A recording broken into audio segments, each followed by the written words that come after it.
Does he have it? He's on the outside line though, going into the fastest corner on the circuit. Surely this can't work. Dominic Ligner has got a sensational run outside line now though for the heavy braking zone. Around the outside goes the Audi R8. Look how much Miller's caught back into play. Exactly, Miller's still start trouble. He's not on second and change. All of a sudden Miller's back in play. Can Barry do it? Big Barry's gonna do it. Big Barry!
Ladies and gentlemen, boys and girls, we are back for the VWSC 2026 season. We've got new cars, new drivers, new teams. Most of all, it's going to be very, very exciting. We've got a new calendar ahead of all of this as well. I'm James Parfitt, going to be joined in the booth by Mr. Tom Cairns and Mr. Ross Smith. And we've got Mr. Paul Glover on cameras as always. There's the calendar for this year. We started off with 2.5 hours of Daytona. And then we go to Sebring, the Imola, Qatar, then Imola, then Spa, then Le Mans, then the Glen, Sao Paulo, Road America, Kota, Fuji, Road Atlanta. And as always, we finish in Bahrain on the 31st of October. Cars this season, the Acura ARX, the Alpine A424, Aston Martin Valkyrie, BMW Hybrid, Cadillac, Genesis GML, is it 001? Ferrari, Peugeot, Porsche, Toyota. They're in the hypercar categories. In the LMGT3s, there's going to be the Aston Martin Vantage Evo, then the BMW M4, Chevrolet Corvette, Ford Mustang, Ferrari 296, Lamborghini Tamararo. There's an interesting story about that. I saw that launched at Goodwood Festival of Speed. It looks absolutely beautiful in real life. Lexus RCF, McLaren 720S, Mercedes AMG, and the Porsche 992. What more could we ask for here today? Let's bring in Mr. Tom Cairns and have a chat with him first. Tom, start of a new season, buddy. Start of a new season. Who's feeling the most rusty? No, I'm not trying to jinx that. Good evening. Good welcome to everyone here at Daytona. What a better way to kickstart the season than this particular one. 2.4 hours, 2 hours, 24 minutes to be exact. I really cannot wait to see the new cars, especially, James, to be out on circuit, particularly Acura and the Alpine especially. Oh, mate, I'm looking forward to seeing the old Lamborghini. I cannot wait for that. We've got Mr. Ross Smith in the booth as always. He's come along and joined us for the modern series. Ross knows more about these cars than I've even got a Scooby-Doo about. So let's have a quick chat with Ross. Ross, how are you first off, dear sir? We go again. Yeah, it's great to be here, James, and Tom, Paul, of course, back in the background there. Thank you for putting everything on for this wonderful VWC race here at Champion Motorsports. I've been working with the Storm Gang simulation team all year long, trying to get these cars to top shape. You know, we've had a lot of updates to different aspects of it, such as like the tire model, lots of different little bits across each and every car, especially the new ones. The Genesis coming in with Hyundai trying to put their hat in the ring and getting things going for this year. So it's a very strong car running on the Oreca chassis, so the same one as the Alpine, the ARX 06 that Acura has. And then of course there's the Temerario by Lamborghini, which is making an appearance, putting the old Huracan away. So it's going to be great to see that one get going. It's had a lot of play in the preseason races, but unfortunately we don't see too many taking it up. Instead, there's been a lot of response around the 992, which was sort of just left behind by most drivers, except some of the Stuttgartians that really, they clambered to the Porsches, but it's gotten a lot of love this year. So, but fortunately, that we've actually seen a lot of the cars being represented, even if it's only one or two drivers throughout the field. So, really great to see that all of them are getting some use. JT Tammy up there in the new BMW Evo in the Hypercars. We've put some work into that. Hadley, who's been doing a lot of our 3D, he came out and basically did that car from scratch. Very quickly putting it together. And we've had quite a few Evos up through the field. So the 296, that's an Evo this year. The 992, also an Evo, although the only changes there are the fender vents at the front and a 4mm gurney flap on the rear wing. So, those eagle-eyed among us might be able to pick that out, although good luck. But we have that going. We have a few more Evos coming in. The ARX-06 is going to have an Evo rendition, a few changes there. The Cadillac Hypercar is going to have some changes. The now TR-010 Toyota, there are a couple more changes that need to be added on, although that one is represented in Evo form. And then, of course, we have the Ford Mustang, which with a few changes, hopefully helping some of that front-end grip that it's sort of been lacking in the past. So lots of changes, lots of interesting things to see come to fruition here as the season kicks off. So really excited to see how these cars take to the road. Yeah, it's going to be a very interesting one. In the hypercar category, we have got 7 teams. Hypercar Rams, we got 4 LMGT3 Pros, we got 4 and LMGT3 AMs. This time we have got 2. Now, don't forget, obviously, for this series, the points system is a little bit different because there are 2.5 hours at Daytona. So this is one of the big point sections that they will have to contend in general on that one. So pay attention to that. They get 44 points for the win here this evening. Tom, some great cars out there this season. There's going to be some amazing circuits done. How are we going to cope with them all on track at the same time, and what are the hypercars going to have to contend with? Well, they're going to have to contend with, as you mentioned, the back markers, especially through the infield section of this Daytona course. Now, a lot of it is very much on the oval, but the infield is where a lot of the jostling is, where it's going to be taking shape. So I think it's going to be more getting into the swing of these machines, because although some of them have been involved in the pre-season races prior to this one, but there'll be others which will only just be getting the hang of these 2026 cars, depending on which cars that they are racing in. I mean, some may have switched to a different manufacturer to last year. Others have stayed the same. There's going to be a few more questions, I think, that need to be answered by the end of tonight.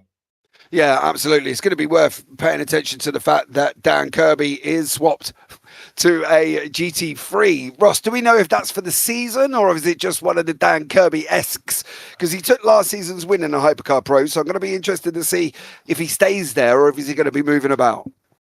I think he's there for the season. He's teamed up with John Uyan, who I think he was also running some of the hypercars. Because, they were up in the CMS Pro team. They actually had 2. They were CMS Pro Blue and Red, if you remember. And they kind of split it up. Troy Uyan was part of that team. And then I believe it was James Cameron? Yeah, Cameron Barker, that one. There we go. Lots of different names up there at the top. But they've kind of split up. There have been quite a few movers and shakers throughout the field where they've kind of shifted about. So it's changed the makeup of the way that the season's going to work out. There have also been a few changes in the background of the way that VWSC is operating now. So previously, you were allowed, I believe it was 1 free car change anywhere during the season. And then after that, you would lose all your points. So what we found was that there is a bit of strategy where drivers were basically saving their change. Teams would save their change until maybe after Le Mans or just before Le Mans, just depending on how the rest of the season would play out. And we said, let's make it a little bit different. So it's now you can change your car anytime you want. However, you will lose the percentage of points that you have relative to the percent that the season is complete. So if it's halfway through the season, you lose half your points. If it's only 5% through the season, you only lose 5% of your points. So as the season progresses, it becomes far more detrimental to your season, your championship, in terms of points to make that change. So the idea there is that if you're going to change your car, do it early because you've discovered that, okay, this isn't working for me, if you still want a shot at trying to win the championship. Whereas if you're somebody, like maybe an Adrian Rice, we know he's not as worried about the championship typically. I don't want to speak for them too much, but some drivers, they just like to be in here race to race. They don't really care so much about, going after that season win, but they won't care as much. They can hop around whatever car they want, and it won't be that much of a difference there for them. So basically, if you can't drive Daytona after 2.5 hours or 2.4, however you want to clarify it, and then decide that the car's rubbish, surely you need to go back and learn how to drive. Because surely after 2.5 hours, you should be able to differentiate whether or not my Lexus is worse than my Porsche. Do you know what I mean? Well, yes, to some degree. And I mean, there's been a bit of a preseason where drivers should have been able to figure some of that out beforehand. But I mean, some things change. Some of the BOP is going to move around. So, we're sensitive to that. And obviously, there are lives outside of the season, what have you. But, that's kind of like, okay, let's change this up to try and get people to commit to a car, stick with it throughout the season. If there are BOP things that are going on and it's demonstrable within the data, then yeah, you might have that car come back to you if it's lacking somewhere. So all of that is at play. Oh, and there's one other change. Now drivers have to complete 70% race distance to the leader versus what it was previously, which was 50%. And that's leader in class. So it's not like GT3s are kind of, well, they'll be knackered from the beginning, let's be real about it. If they've got to complete 50% of the hypercars, they're going to be done right at the beginning. It would be, if you aren't running laps at top pace at the top end of the field, you could be in trouble. But yeah, so it is for whatever category you're in, if it's GT or if it's a hypercar, it's to that leader. And that's to reflect the real world change. It's something that used to be used actually historically. And I can't remember why they ended up cutting it back. I think it was kind of in light of some of the BOP. I'm sure George is probably screaming, into his microphone if he were to listen to me on the playback. But it's the same as that 107% rule, though, for Formula One, wasn't it? I think that similar, qualifying and stuff like that. I think overall, one of the things I want to pick up is obviously we've got a lot of new drivers, and I mean there's quite a few there as well. But we've got the cars, Ross. Have you been out in these cars? And is there a favorite hypercar in GT3 from yourself? For me, yeah, that man who designs them. Well, I work on the art side of things. The graphical things I play more in, and I'll help George out with some of the other things that tie more back into the physics as they relate to the way that the models presented all that. But as far as a favorite, I haven't thought about it too much. I say that just because of the history I have with the Acura. My heart kind of goes there, especially as sort of the underdog amongst some of the other cars in the field. I do like the way the Genesis looks. It was certainly a car that I would have picked if I had an opportunity to run this season. I'm still a little bit busy trying to get these cars in the workshop, but I would say that those Oreca chassis they're kind of high up the list. They look pretty good, but I do like the way that the new BMW Evo looks. I probably wouldn't race it, but I'd say it's a step in the right direction. I don't mind that they try and do something different with those giant nostrils. I appreciate that, but I wouldn't say that it's maybe my favorite aesthetic, but I do like that. The Genesis, though, obviously on the BOP sheet that we get provided, seems to be the most consistent. There's no real reds on the Genesis. Is that something that you could sit back and go, yeah, actually, that kind of works? Is the Genesis more balanced than some of the other hypercars?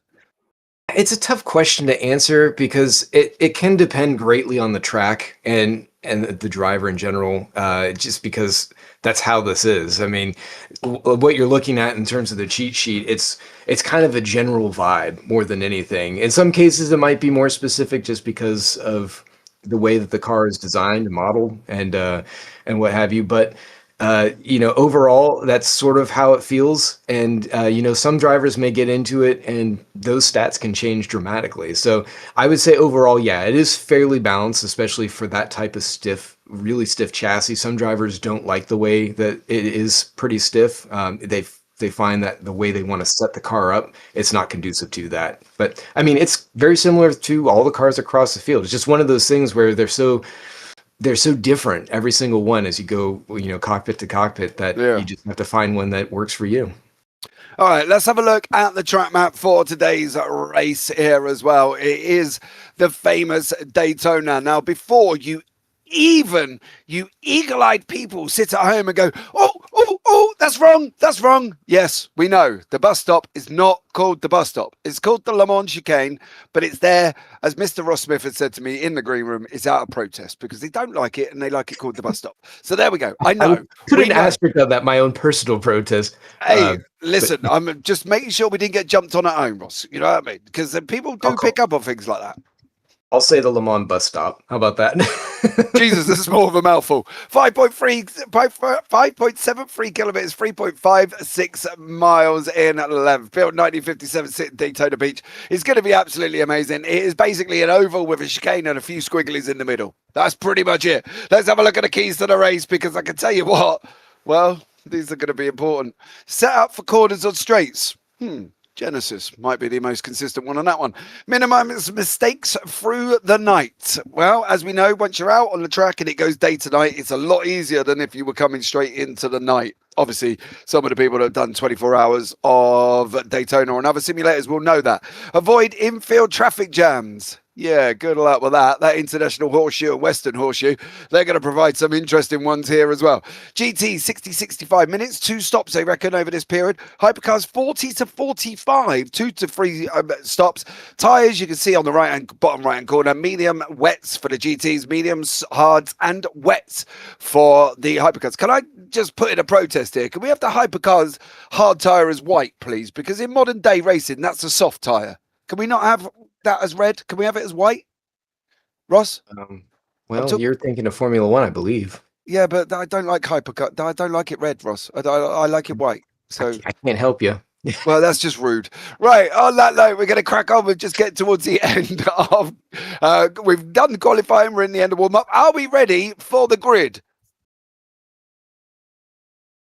No, we're not. Let's bring Tom back into the booth as well. Hold on. Right, okay, so we're just going to get this sorted out. Tom, what do we reckon? You've looked at the cars. What's your favourite hypercar? What's your favourite GT? Good question, actually. I mean, I'm looking at the images I've seen so far. I'm actually looking forward to see, as far as hypercars is concerned, what the Cadillac looks like compared to what it was last year, because obviously this is an updated version from last year's predecessor. In the GT3s... Sorry, Tom. It hasn't been yet. I just want to point it out. It's still getting a couple updates in place. Sorry. Right, so you haven't sorted out yet? Not yet. So yeah, for this race, it unfortunately is still the prior year, but we should have the Evo for Sebring. Sorry, Tom. Carry on, Tom. Okay, I'll change my point then. The Toyotas, have we got that in time? In the hypercar? Yes, although there are actually a couple updates, so it does not have the winglets that they did on their premiere on the outside, and there are just a couple other features which probably nobody but me will even notice going on there, but I'm putting them in anyway. Okay. Well, in the GT3s, the Ferrari 296 is one that I'm looking forward to seeing on circuit, but I think considering the nature of Daytona, I'm looking forward to see which cars are going to benefit from a course like this one compared to other circuits that we go to during the course of the season.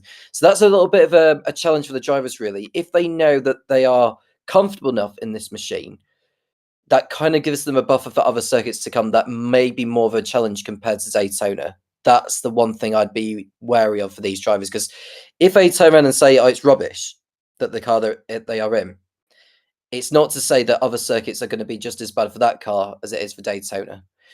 And this goes back to what you were saying earlier, Ross, about drivers switching into the car, switching to new cars, or some of them at least anyway. Which ones would you say are to look out for that might struggle a little bit with what they've chosen, but could change for the next round after this one?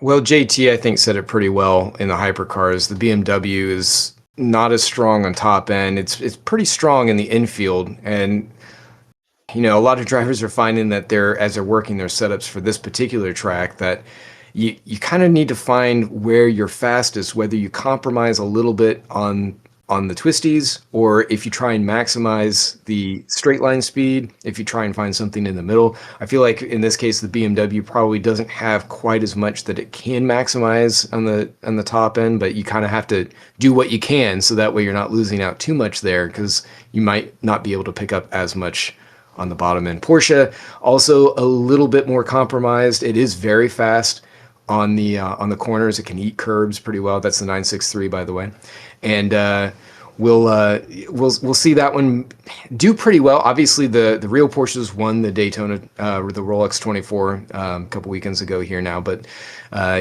we'll see how this field does it, because the talents are all over the place in terms of who's in what cars. So they'll be pretty good. And as far as the GTs go, a lot of the front engine cars tend to be pretty good on straight line, but that isn't to say that they are indomitable.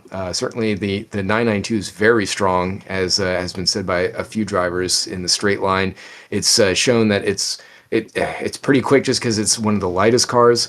So we'll see how it does in terms of its stint survival, I guess you could say, because Porsches do Porsche things, and they do tend to kind of wear out their welcome in terms of tires as the stints go on. So if you have a Dan Kirby or somebody like that who's pretty well versed in the vehicle and who knows how to drive that car to the limit without compromising its resources, yeah, it's going to probably be at the front of the field. And as far as who's at the back, I'm not really sure on that one for the GTs, Tom. I'd say maybe the McLaren is going to struggle a little bit. The Ford, the Mustang might be a little bit compromised, but not because of top line speed. Actually, I think it ends up using a little bit more fuel. So you might see them come into the pits a little bit before everyone else. And maybe they don't hit that top line speed because they are trying to save, so they can keep up with everyone else in the pit cycle. It's worth mentioning as well, there's been drivers promoted up classes as well. Alexander McQuarrie, who won the AM class in terms of the championship last season. What are we expecting from drivers like him? What kind of challenge could we see? Because I'm seeing that he's in the Porsche 911 for this one. You mentioned about the Porsches doing Porsche things in terms of going through the corners very nicely here.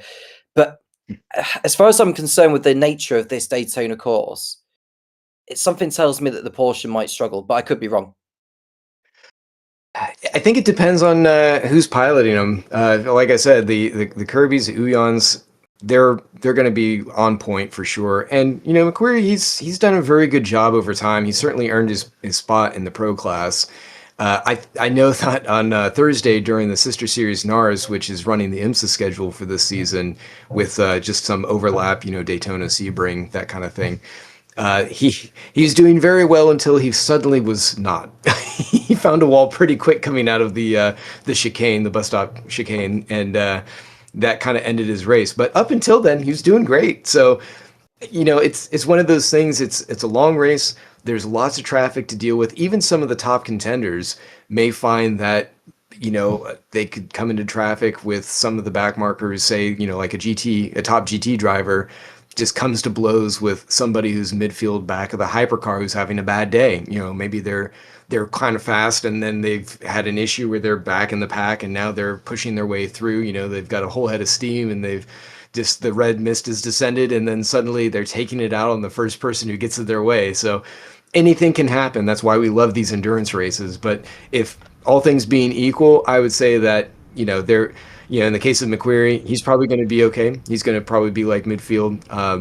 Like I said, he's earned his spot. I'm just curious to see how they all end up playing together, because we've got some new faces and we've got some old timers here who are I say old timers, I mean vets, of course, but tried true, who are showing up, and it's just going to be a great show, I think. Right, boys and girls, ladies and gentlemen, let's bring you up the grid for this race as these drivers set off on their pace lap. But we're going to kick it off here as well. Ben Kesby out in front with Tom Lane in second place. Ege Carriaback. No, that's not right. I'll figure that one out in a minute. He's in third with Johnny Gutierrez in fourth. Rolling on, Wouter de Bruin in fifth, then Simon Suvic in sixth. Michael Lock in seventh, then Ryan Pulbert Reyes in the Hypercars. Oh dear, in eighth place. Funny enough, he's in the Porsche, no surprise. Then we got Riley Koenig in ninth, Matt Bice in 10th. Then we got Brian Hall in 11th. Mike Bice is down in 12th in that Toyota GR010. Moving on, Bradley Sellers in 13th, Luciano Ichazo in 14th. Then we've got Alan Smith in 15th. Stephen Bice in there as well. We've got all three of them here this evening. Blimey. Moving on, Troy Uyan 17th, then we've got Gilles Lalonde in 18th, Magnus Dahlgren 19th, George Angelidis down in 20th place. Love the team name, Maya Shank Racing. There we go. Ben Borman in 21st, and Jerry Chen and Vinicius Concalves, with Benjamin Porteous Heath still down in 24th in the Hypercar AMS. Right, moving on from that one, John Mayer in 25th and Zachary Chavot in 26th. Norm Graff in 27th and Eric Mornay down in 28th place. Last of the Hypercars there, Dan Kirby leading the GT3s. He's in 29th with Alan Holden in 30th. Then David Shun in 31st with JT Tammy in 32nd. You see GT3 pros leading the field. William Snowden in 33rd and Vasilios Katarinakis in 34th in the GT3 AMS. Dan Fowler in 35th and Stephen Miller down in 36th. John Huyan in 37th, then Simon Kingsbury in 38th, then Alexander McQuarrie down in 39th place. Stuart Barge in 40th. We're not done yet. Last of the runners, Alexander Schultz in 41st and Daryl Kruger in 42nd, Christian Dauga in 43rd, and then Dean Clark rounding out the grid with 44 drivers. Let's see how this goes. You have noticed this season as well, we started off with the historics the other weekend, that we do have a safety car out on track, the Porsche CMS safety car. The only good thing about it is it probably hopefully go in the right direction. It won't spin up going around the corners, but it is out on the circuit. These guys are following a safety car. You heard Ross mention Porsche doing Porsche things. That's generally due to the fact that the back end likes to try and come and say hello to the front at random moments. So we're going to be looking out for that one. Ladies and gentlemen, boys and girls, people of all ages, round one, VWSC 2026 is green, green, green. And you can see out in front at the moment here, leading the field, is still Dan, Kesby out in front. Drama going in behind it in the Hypercars, but these guys kicking it out in front. We'll bring you up the overlay so you can see who's there as well as they go into the International Horseshoe for the first time. Great run out there, great drama kicking in from behind here, Tom, but you can see Kesby leading the field. Yeah, absolutely. As the track narrows out around this infield, we'll get a replay of the incident that kick-started all of that. And you can see on the timing tower where everyone is, though, it's Ben Kesby who leads the way and Tom Lane in second position next to Karabakh. I will have to get my pronunciation right with that one.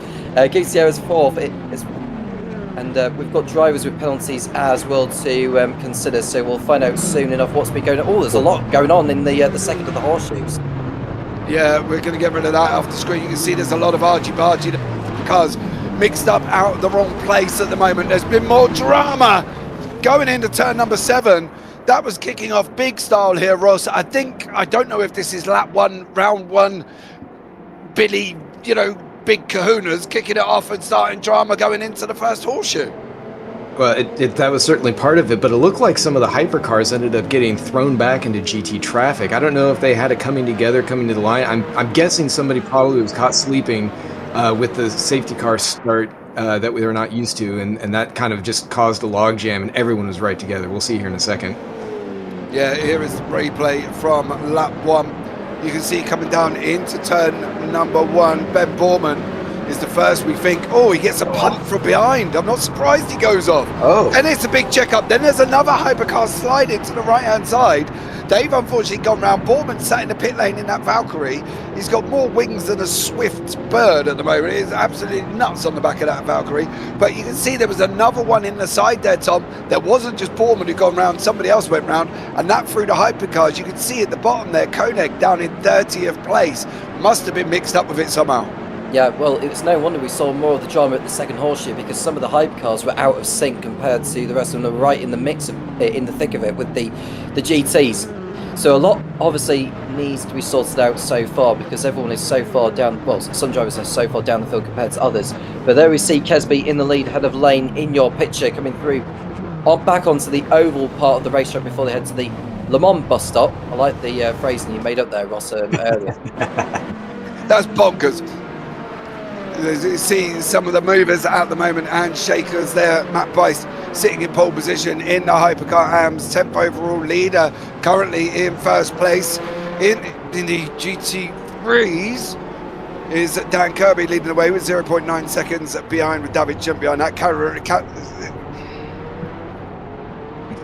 Easy words. There you go.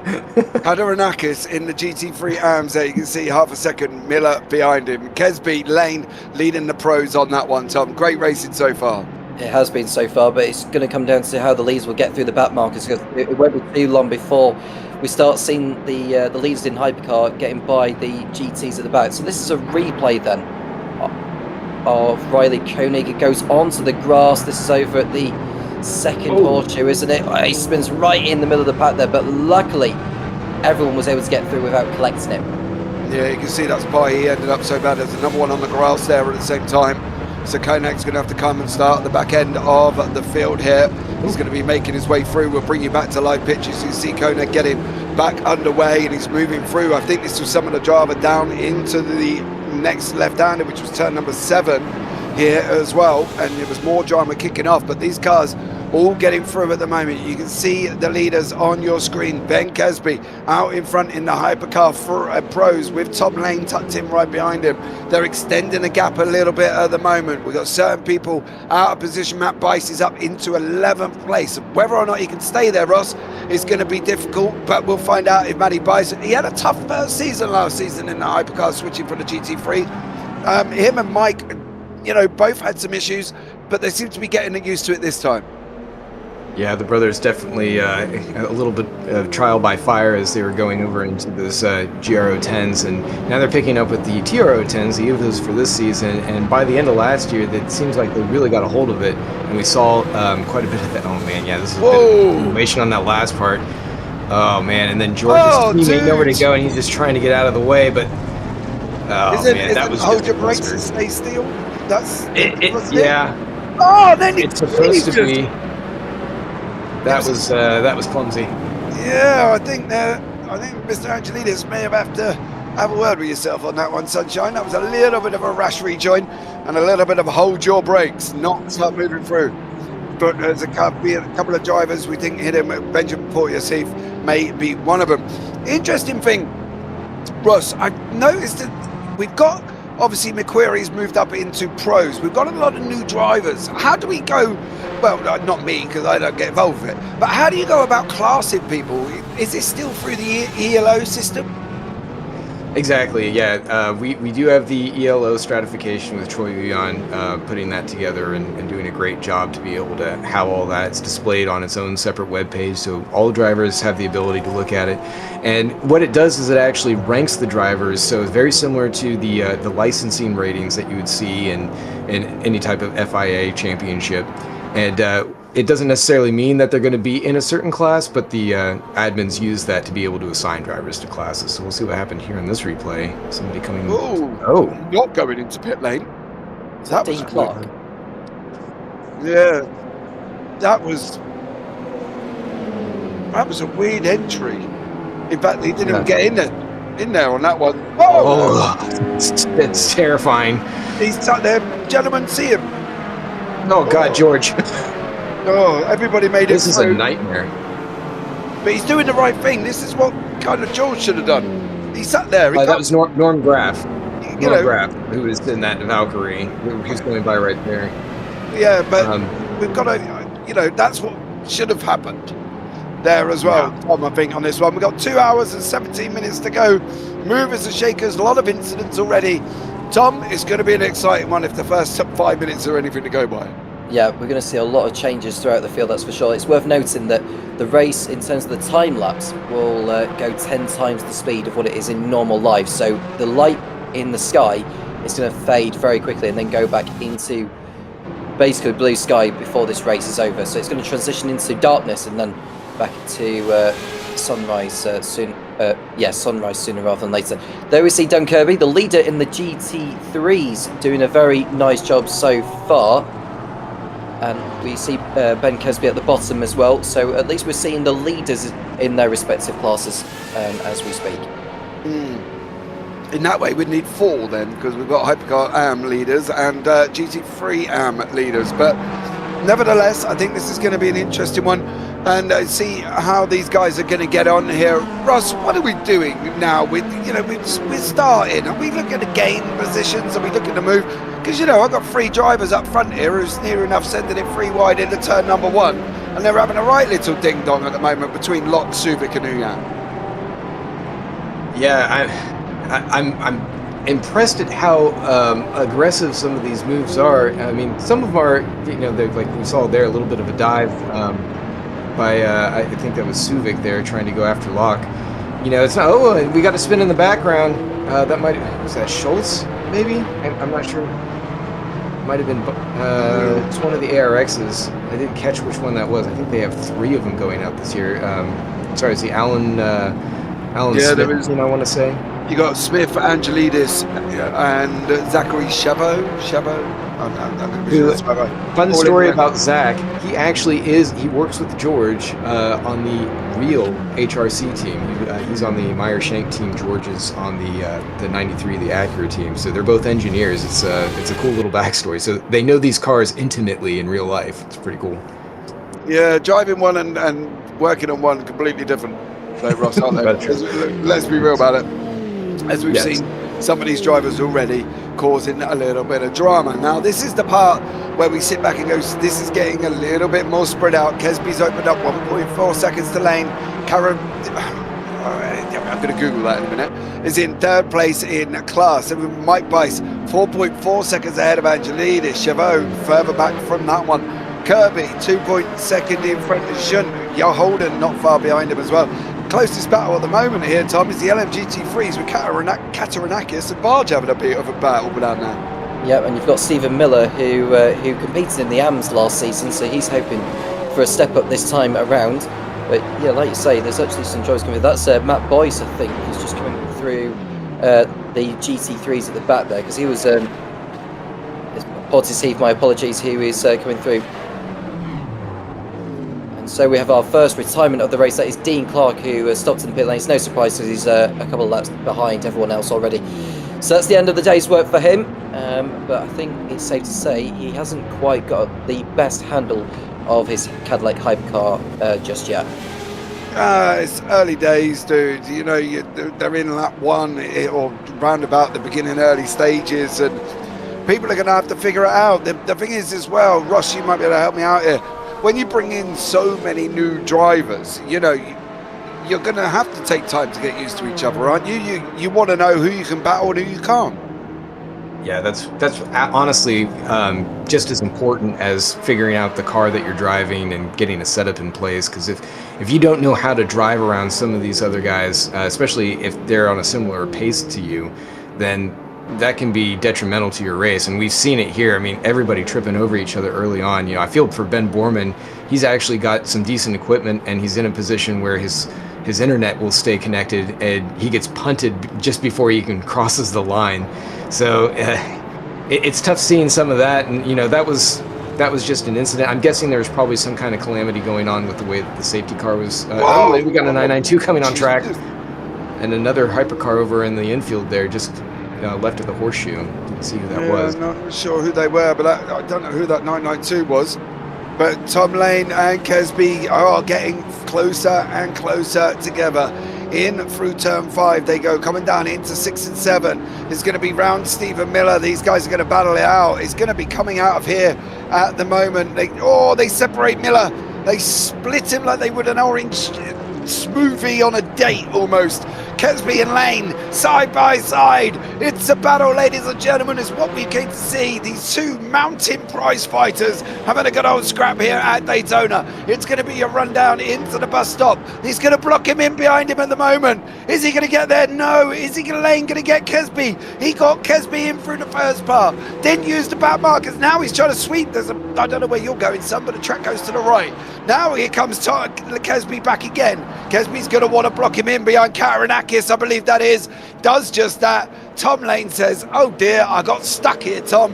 And unfortunately, he had no defence for Kesby on that one. Well, he couldn't have been stuck behind the back marker at a worse point on the circuit, Ben Kesby, but luckily he was able to get his own back on Tom Lane. This is down at the International Horseshoe. This is the... So Boyce was the one that hit... Smith. It was Smith.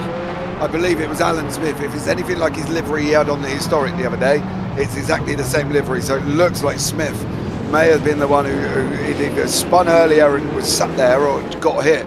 But you can see Stephen Bice Stephen Bice all the way down in 41st, and Matt Bice down in 43rd. So Mike flying the flag for the Bices currently at the moment, and two of them resting on the bottom with John Uyan propping the rear end of the field up currently. Kesby Lane fighting it out. Kataranakis and Barge still having their own little battle in the GT3 AMS. We'll see if we can bring that up in the bottom right hand corner so we can see both battles, because that Lane and Kesby is not going to separate here whatsoever. It's going to be very, very interesting. There was a yellow flag popped up, 2 hours and 10 minutes to go. These drivers, Ross, when does the sweat start? When does the nerves start? What about the anxiety? We've got all this coming. If you are in YouTube chat as well, sorry we haven't said hello to you yet as well. Mr. Reese still there. And Limery, yeah, I'm not going to read the rest of it out, is there in YouTube. Thank you so much. And Lol Smero is good luck, everyone. Thank you so much for joining us. Ross, when do we start? When are my hands getting sweaty? When are my nerves getting going? When's my heart pumping? When's my seat getting wet? What am I doing? Well, if it hasn't started already, I don't know if you even have a pulse, because this opening stint has just been insane. I mean, cars have been on top of each other, and the fields haven't even really done a proper merge yet. I mean, they're starting to now, but I mean, this has been intense, and the sun isn't really even dipping in the sky yet, like Tom was saying. It's going to drive a lot of it. That's a little bit ambitious. Lane and Kesby, that poor GT3 must have literally just needed brown pants changing. They had hypercars coming at him in both directions. That's a Lexus. There can't be many Lexuses. It's JT Tammy. You can see in the bottom, Kanaranakis and Barge still having their own dramas with hypercars. Oh, he's gone round. Kesby's round. He's spun. Ladies and gentlemen, one of your leaders is already spun round. He's dropped all the way down the field. Well, he's not dropped all the way down the field. He's in third in hypercars, but he's stuck in behind the Mercedes GT of Simon Kingsbury. Through turn 7, he's going to look at diving him underneath him. Tom, what's Kesby up to? They got too excited and he went round. It's as I predicted when they were coming up to the GTs, James. It's the worst point on the circuit to get boxed in behind them, and then when you slam on the brakes like that, which is very easy to do, that's what caught Kesby out, unfortunately, and went down to third place. But at least it's happened at this early phase and not later on, so there is time for him to make such a recovery. We'll keep an eye on the lap times as the race goes on, but it's very difficult to compare lap times when some drivers are getting by back markers and others are not. Oh, dude, that's going to be every lap. That will be every lap for the next 2 hours, 8 minutes. Ross, tell me I'm wrong. I think that's going to be every lap for the next 2 hours, 8 minutes. You're not wrong. I mean, it's going to continue to be intense. I'm just hoping that maybe the temperature comes down a little bit as they start to settle into more of a tempo metronome of what they're going to be doing as far as their strategies are spreading out. Because if they don't, I mean, oh no, I think that was... Is that Kirby, isn't it? Is that Kirby in the 90 Porsche there in the GT3s? Yeah, it's just Yes, I couldn't it's tell who Kirby, that yeah. was in the Porsche who went off just a minute ago coming out of the infield. It was off on stage left there, but I mean they've got a lot of work cut out for them. We're not even at the 2 hour mark yet. So, Is this really, Ross? Is this round one? We're getting excited. Is that the problem? They're trying to put the domination down? I don't know. I've just been told it's a track, Ross. I don't even agree with that. I think some of these drivers are just that excited that they're here. And it's that excited from round one. They want to go out and impress. They know they're on TV. Hi, Mum, look, they're on TV. Is that the problem? Because you wouldn't see Tom Lane or Dan Kesby dive people like that coming towards Bahrain or the middle of the season. Is it the fact that we're in round one? I think it's everything. You know, it's a big grid. It's a track that a lot of drivers feel confident about because, you know, it's not overly complicated or complex, but it has its own challenges. But, you know, you only have so many corners. So new cars, new faces, it's all coming together. So I think that's what they're all contending with. That's a Bice. Yeah. That's Matt Bice. Matt has gone round. He's still down in 43rd. We've only got... no, he's just DNF'd. So he's just DNF'd. Alexander Schultz and Stephen Miller. That was a little bit of a ding-dong. That was what we saw earlier. The Porsche coming back on. He didn't really come back on. He was kind of in a spin. Didn't really have anywhere to go there. Unfortunately, just wait, and then get through. And then here we go is Mr. Matt Bice. Could be a reason why he's DNF'd. It looks very similar to the first one he did. Not gonna lie, stops the car, says right, I've had enough, ladies and gentlemen, and he's gonna go and sit and watch the rest of the broadcast, I'm sure. Johnny Gutierrez is coming up. He's going to try and dive. Nope, got that all wrong there, Ross. But then again, I sit there and say he got it all wrong, Ross. That's so easy to do, isn't it? Oh, 100%. Yeah, especially if your brake bias is off just a little bit, you know, you miss your braking point just enough. I mean, it can just throw your world into total havoc. Even if you've been hitting the same points all along, you know, you get distracted, you know, maybe you've moved it just a touch, you know, any number of things can happen and the car will go around, which I think is what happened to who was that, Dean on the front straight where he spun the other way. I think that was just rears locking up trying to come to pit road.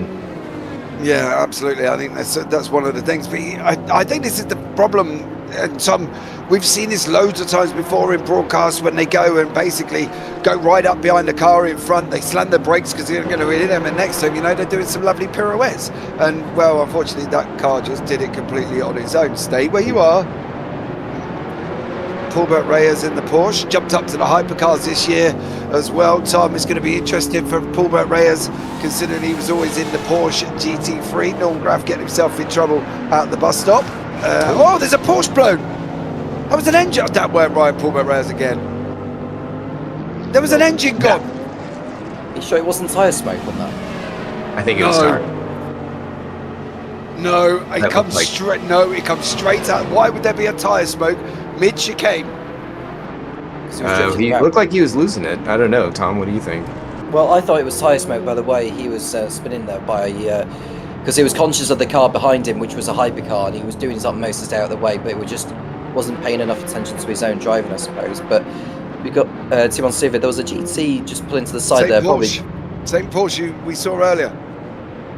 Whoever that is that was the same one we watched Schultz, earlier. I think it is. Is it Schultz? I don't know. I'm waiting for the waiting for the DNF to pop up on the screen, to be honest with you, because I got a funny feeling that he shifted down a gear and that engine went bang because it comes straight out of his back end. I don't believe it was tyre smoke. I'm not even sure, to be honest with you. Normally there's 2 strands of tyre smoke. I've just been told it was tyre smoke. That sucks. I thought it was an engine blown, Ross. I don't know why you'd want a driver to be dropping out, but it's. I never said I did. I just, you know, it looked amazing, and I thought it was going to be one of the historic moments because, you know, we've had a lot of cars in the historic go bang already, right? Look where it's coming from. It comes straight out of the back end as well. He was already going from the moment he caught the curb on the first part of that chicane, and he was not able to correct it. Headlights are on. Another DNF there as well for Benjamin Porteous Heath. It'll be interesting if we can find out. So that's 2 drivers, actually 3 drivers now. Alexander Schultz is also DNF'd in the Porsche.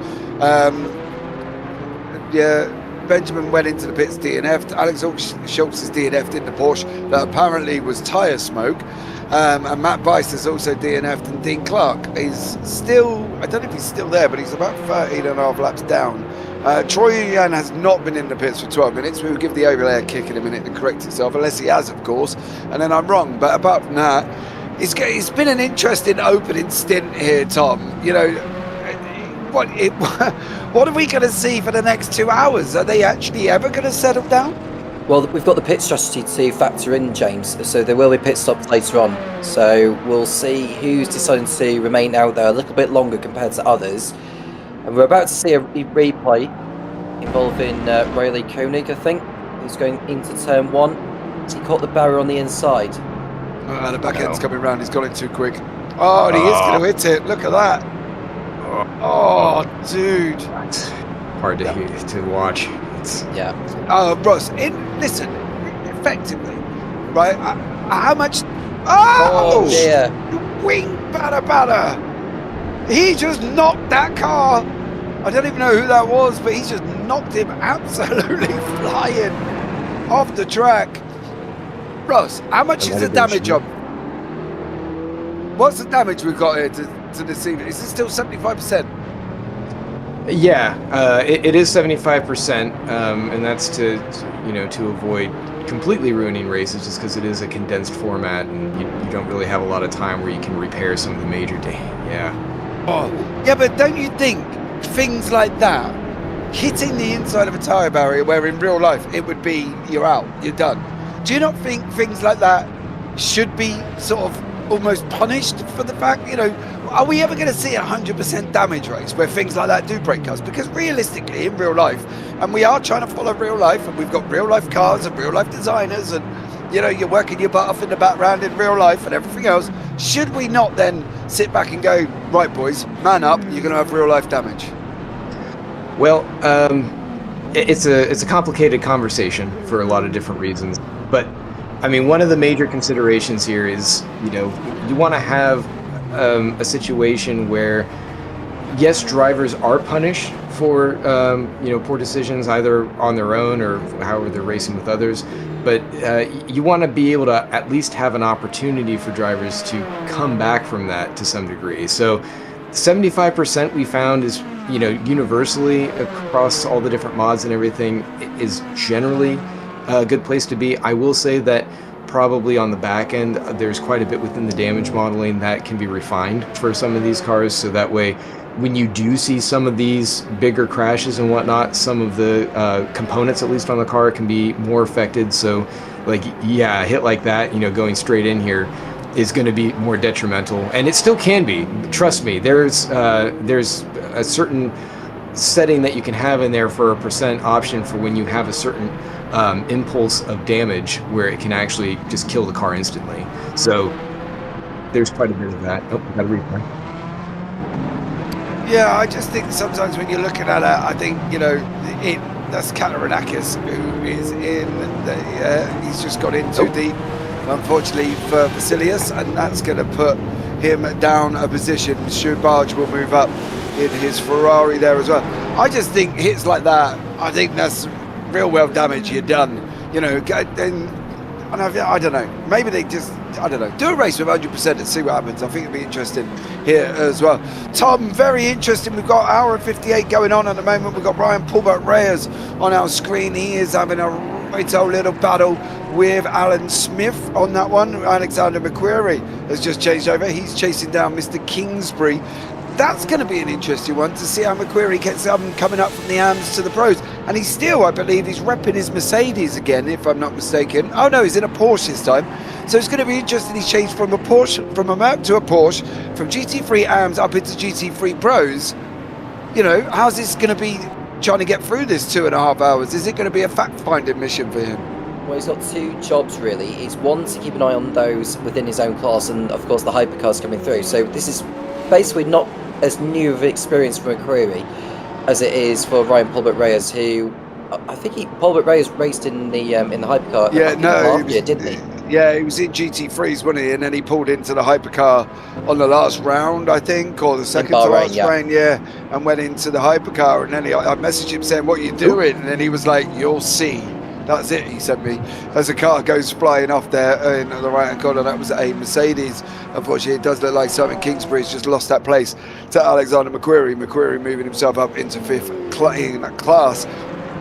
As what we're seeing at the moment here, Russ, GT3 AMS is a bit of a weird class, because I generally find that every race we've always got a GT3 AM leader, and he always wins by quite a country mile. Are we a lot more balanced in GT3 AMS this season with Barge, Katarinakis, Miller, Kruger and Dauga? Well, I mean, it's going back to that system we were talking about with ELO. It all starts there, and so in the case of Alexander McQuarrie and or Brian Paulbert Reyes, any of those guys who might have been back in AM and they find themselves up in pro now, it's a kind of change where, again, it goes back to the administrator determining where within that chart it needs to separate the field. And sometimes you have these drivers that are sort of out in no man's land where they're, here's that replay. Yeah, those teammates will kind of claw back together, and they might work together, you see, on the main straight for slipstreaming. So you have Snowden and Kingsbury, who will be probably nose to tail, and they're about a second apart.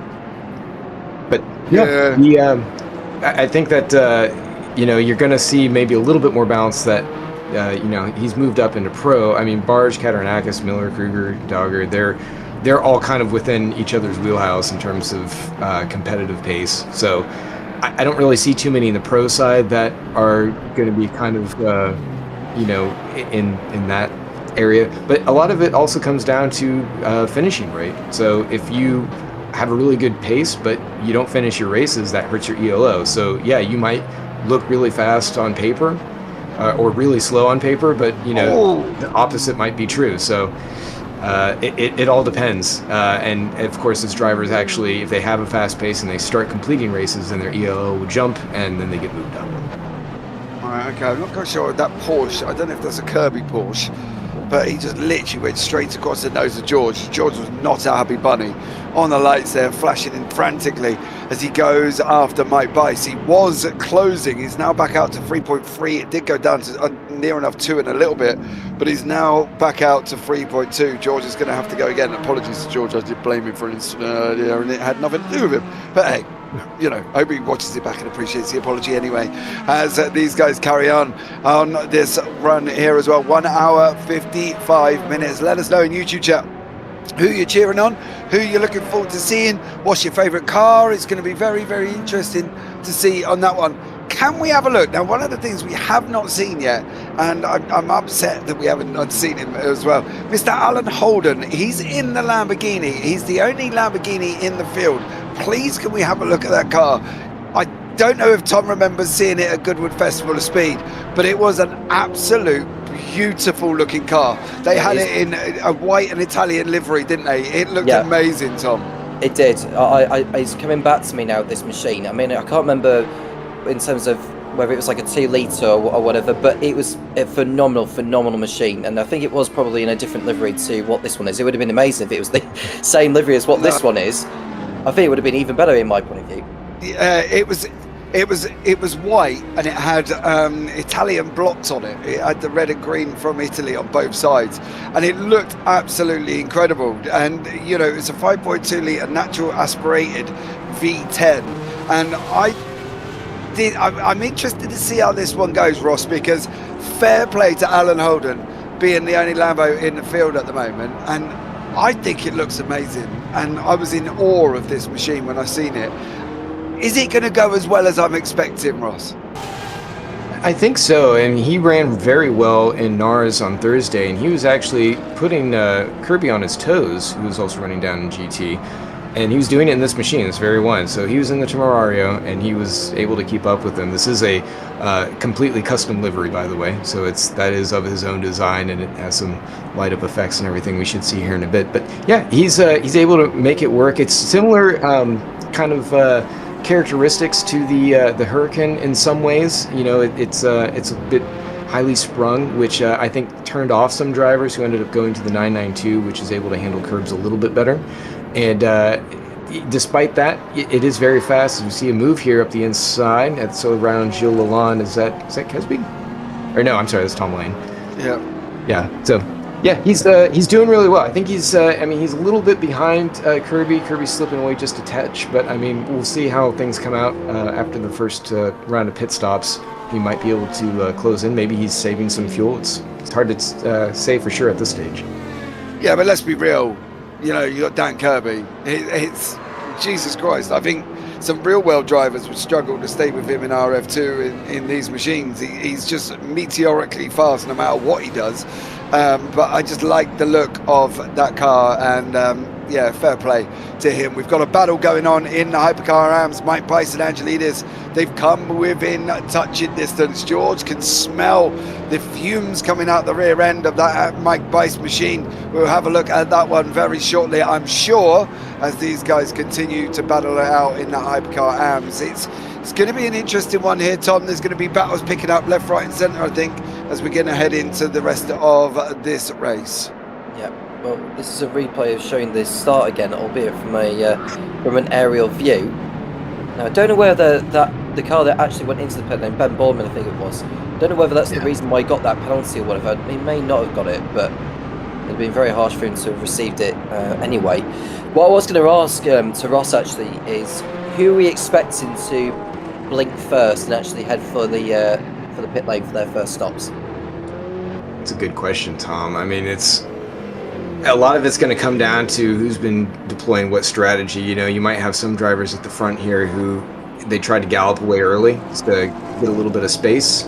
Some might be further back and they're just kind of conserving as they work their way through traffic. it can all depend on what kind of cards have been dealt. But I would say that you're probably going to see between those top three, I think they're all going to come in around the same time. Lane, they're all driving the same car, so that makes a big difference too. I would say if I had to put money on anyone, I'd say probably George, because he drinks fuel. In fact, to have him on the same pit cycle, you'd probably have to fill the cockpit with petrol in order to make sure that he can actually make it with everyone else. But, that's George. But he's sitting second right now, I believe, and he's got is that his teammate behind him? Is that Zach? I have to look again, but Smith, he's behind Angelidis at the moment, and Chavot is a little bit further back compared to where Smith is behind Angelidis. Okay, so he's got a little space. Although they're sitting in a good position right now in terms of team points for the season. I know George would love to get a team championship finally, especially if it's one of his actual coworkers that works on the RX-06 with him. So that would be a nice little feather in the cap for sure. I know he's been crying about being a bridesmaid for years at this point. Multiple times. It'd be cool to see him get it. But Tom, I'm not sure to say on the 992. I will say probably Vasilis, just because like I was talking before, the Mustangs are a little bit heavy on fuel usage, so probably he'll kind of be kicking things off down there. We've got Gilles Lalonde in the pits now, Ross, so that kind of answers our question, unless he's picked up some form of damage from a little bit earlier. Very possible. Yeah, we'll have a look at John Yang coming into the bus stop. He's bounced the curb on the way in, and he's already out of control. And then about to sit on the way out, and around he goes, does it straight into the wall.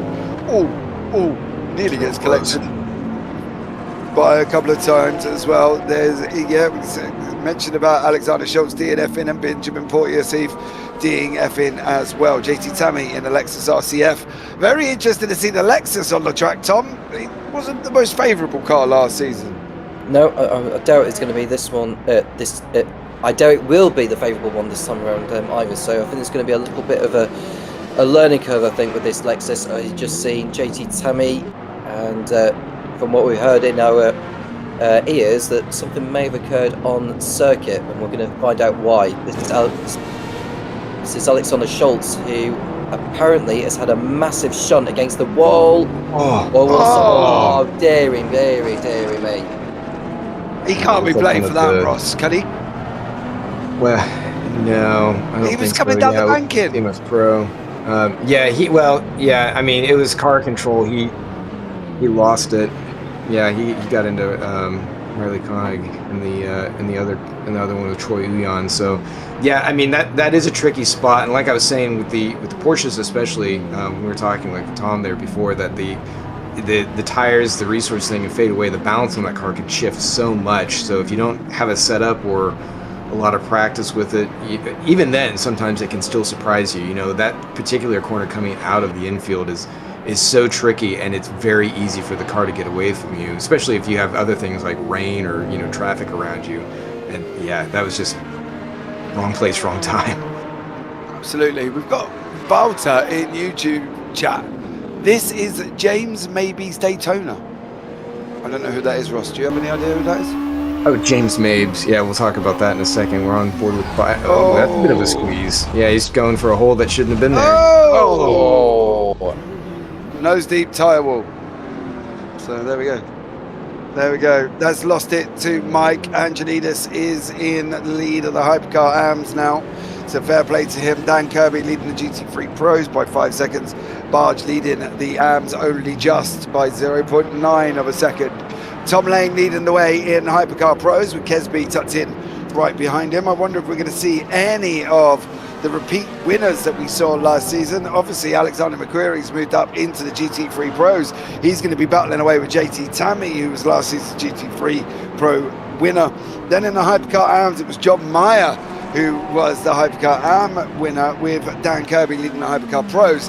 Interesting, the fact that we've actually got, I think this is for the first time, I don't know how many years we've been here now, but for the first time we've actually got 3 champions in one class. Kirby, JT Tammy and McQuarrie are all in GT3s, Ross. Now that's the first time I think we've had that since I've been here.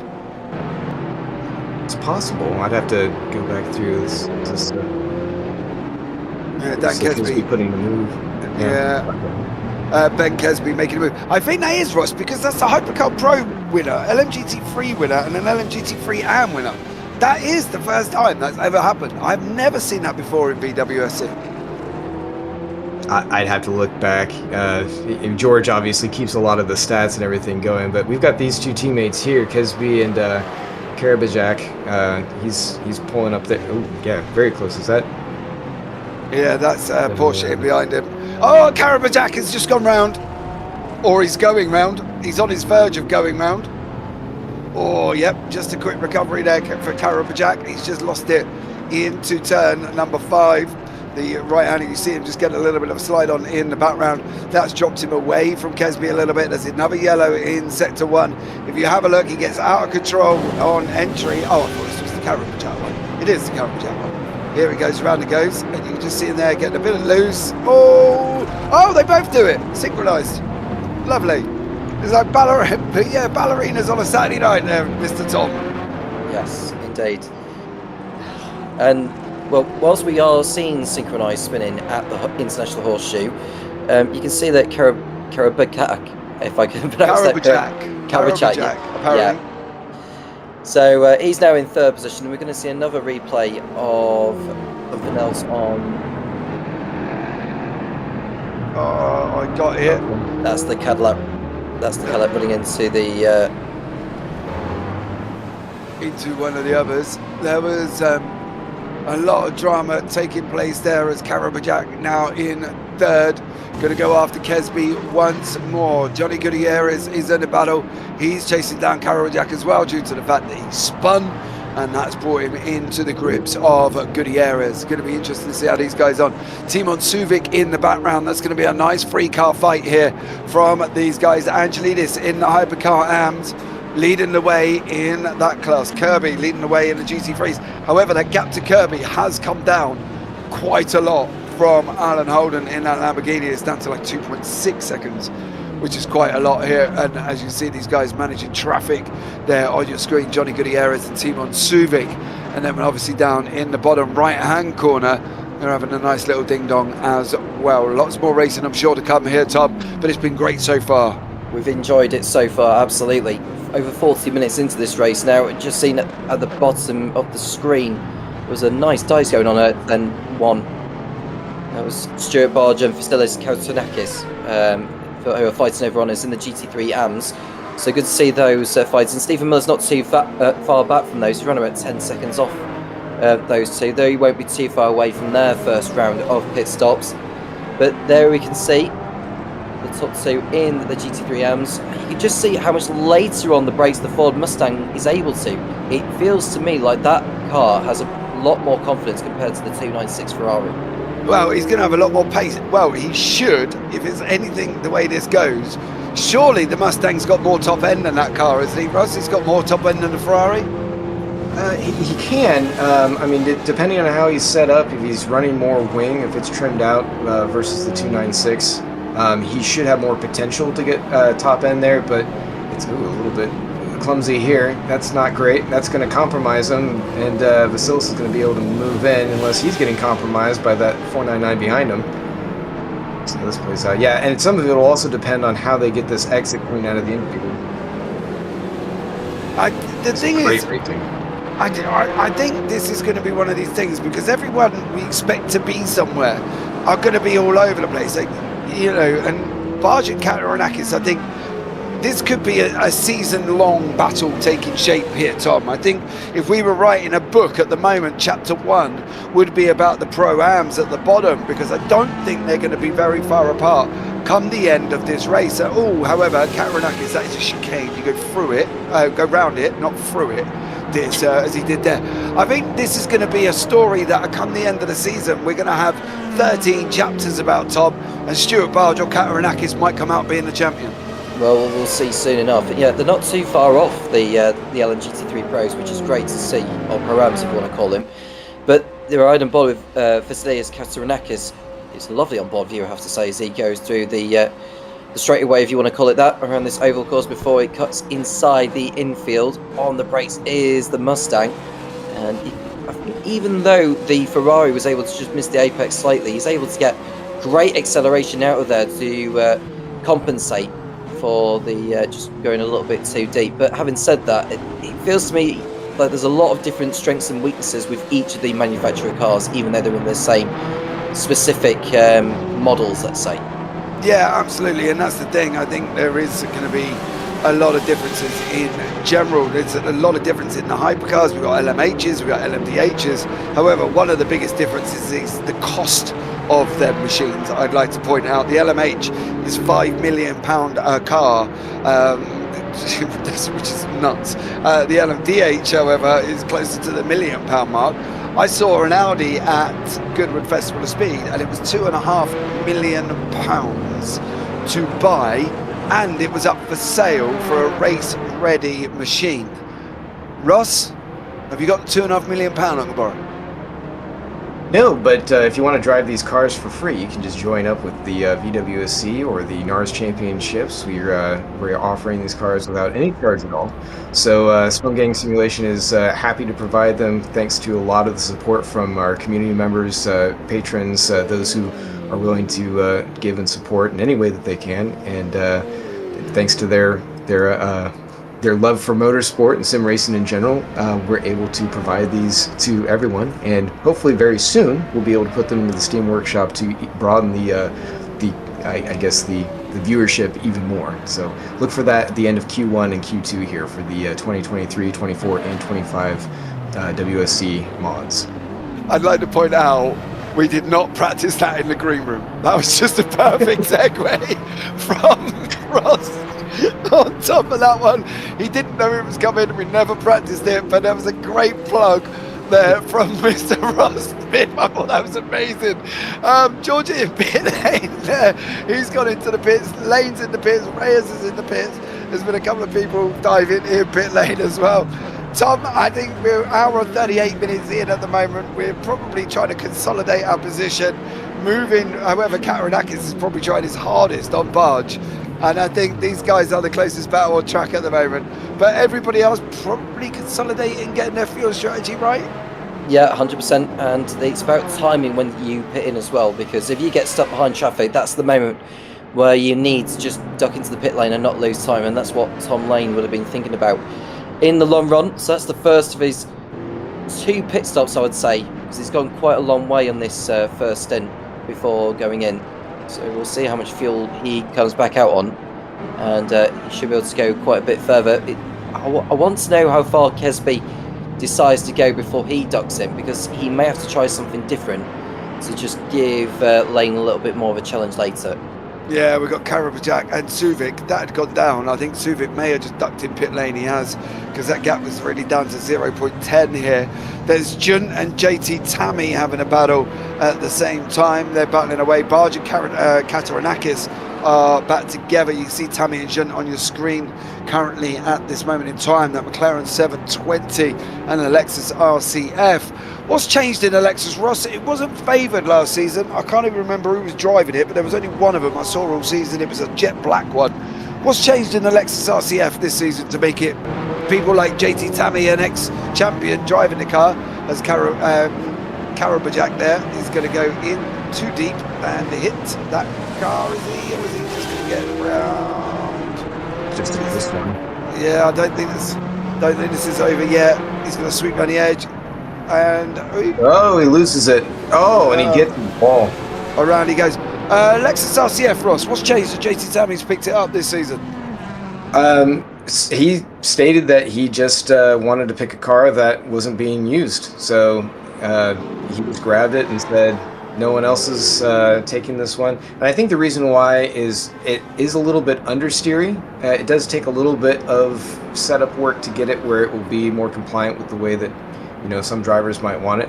I've driven it before. I like it. I like some other cars a little bit better, just they're more conducive to my style. But I mean, we've seen some drivers run it to victory. I mean, Eric Jacobs, he had a team that ran them, and they took victory. Some people were saying if Ilko Busink, if he had gone in and actually run it for a season, he could have easily been able to take top honors. And I fully believe it. It's a good car. This is its kind of sunset season, if you will. So I'm glad to see that somebody's actually taking it out before the GR comes in for next year, the brand new hotness, which is going to be also a front engine vehicle. It's going to have a very long nose, kind of like the AMG, but it's going to be Toyota. So yeah, going to give it its farewell tour. So thank you, JT Tammy, for that one. So the Lexus is leaving us in next season then? This one, yes, the RCF is going away, and so we're going to get the GR-GT, I think is what they're calling it, if they haven't changed that by the time they go through homologation. I don't know, Toyota's been very frustrating with all of their updates, Evo or otherwise. You know, they changed the TR from the GR010 Evo to the TR010 after they made their Evo update, even though it's kind of technically the same car, it's an Evo package, but you know, they didn't even show that they had like those dinky little winglets on the side until basically just before this race. So those are some of those updates. I'm mad at Toyota for that, even though they're doing a great job, and I'm glad that they're you know, sticking with racing and you know, putting it to Ferrari and some of the others that are out there in the field. Well, I don't get why they give them all fancy names. Why can't they just name the car Jim or Tom? Or, I don't know, Ferrari could name the car Fred. Why have we got to have like 499P and the Acura ARX? Why can't Acura just name it Aaron if they didn't want to put, you know, make it an easy name? I don't ever understand all of these letters and stuff after all of these cars. It drives me bonkers. Genesis GMR 001. You know what I mean? Gene would have done. It's just the same. Between engineers being involved and somebody in marketing, you get what you get. That's all I can say. Yeah, I think I prefer Gene. I mean, that's a nicer one there as these guys continue to fight. George Angeli is back in the lead of the AMS. People going into pit lane, I'm sure, has resulted in him retaking that one at the same time. Kirby still leading the pros, 3.4 seconds ahead of Holden.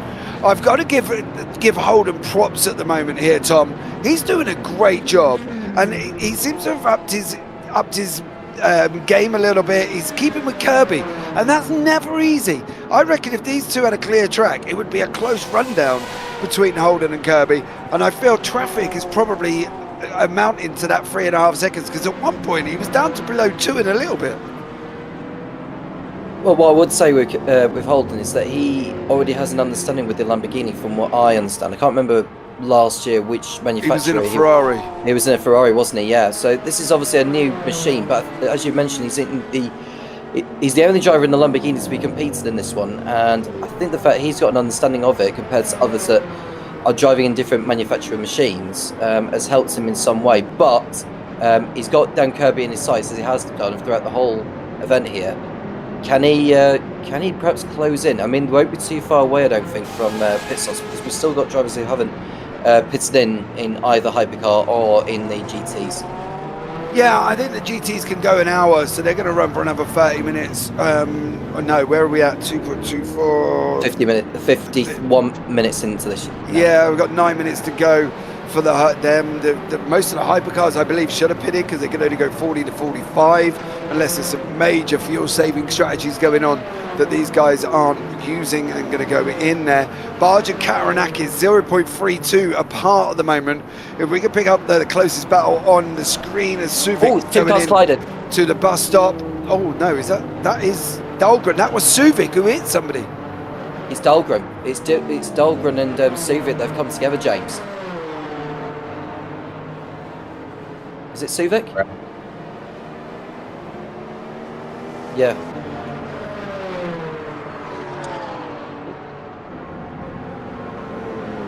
We're trying to figure out who that was. It was definitely Tumen Suvic, and we'll have a look at that and see who that was involved in that one. But you know, these guys are going to have to try and take it easy. It was a great incident, and we will find out what went on as well when we find the replay. Gutierrez and Karabajak still having a bit of a battle with 3 and 4 of the Hypercar pros. Hypercar AMS very spread out. They're driving around all by themselves at the moment. No real interclass battles to talk of. Angelides leading the Hypercar AMS. He's got Michael Locke, Bradley Sellers in behind him as well. LMGT3, same scenario. Snowden and McQuarrie fighting out together as there, and we think it's Norm Graff who had a drama going in.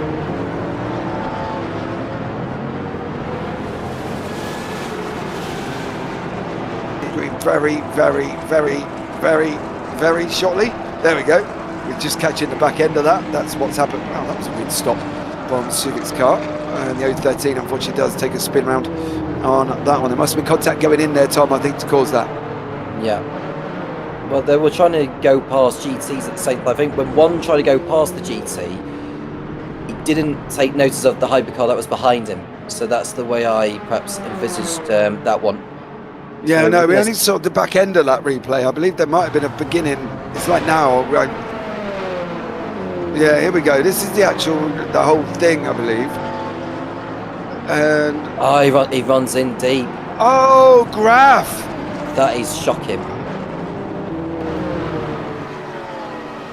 Why did he do that instead of just go straight through the chicane, Tom?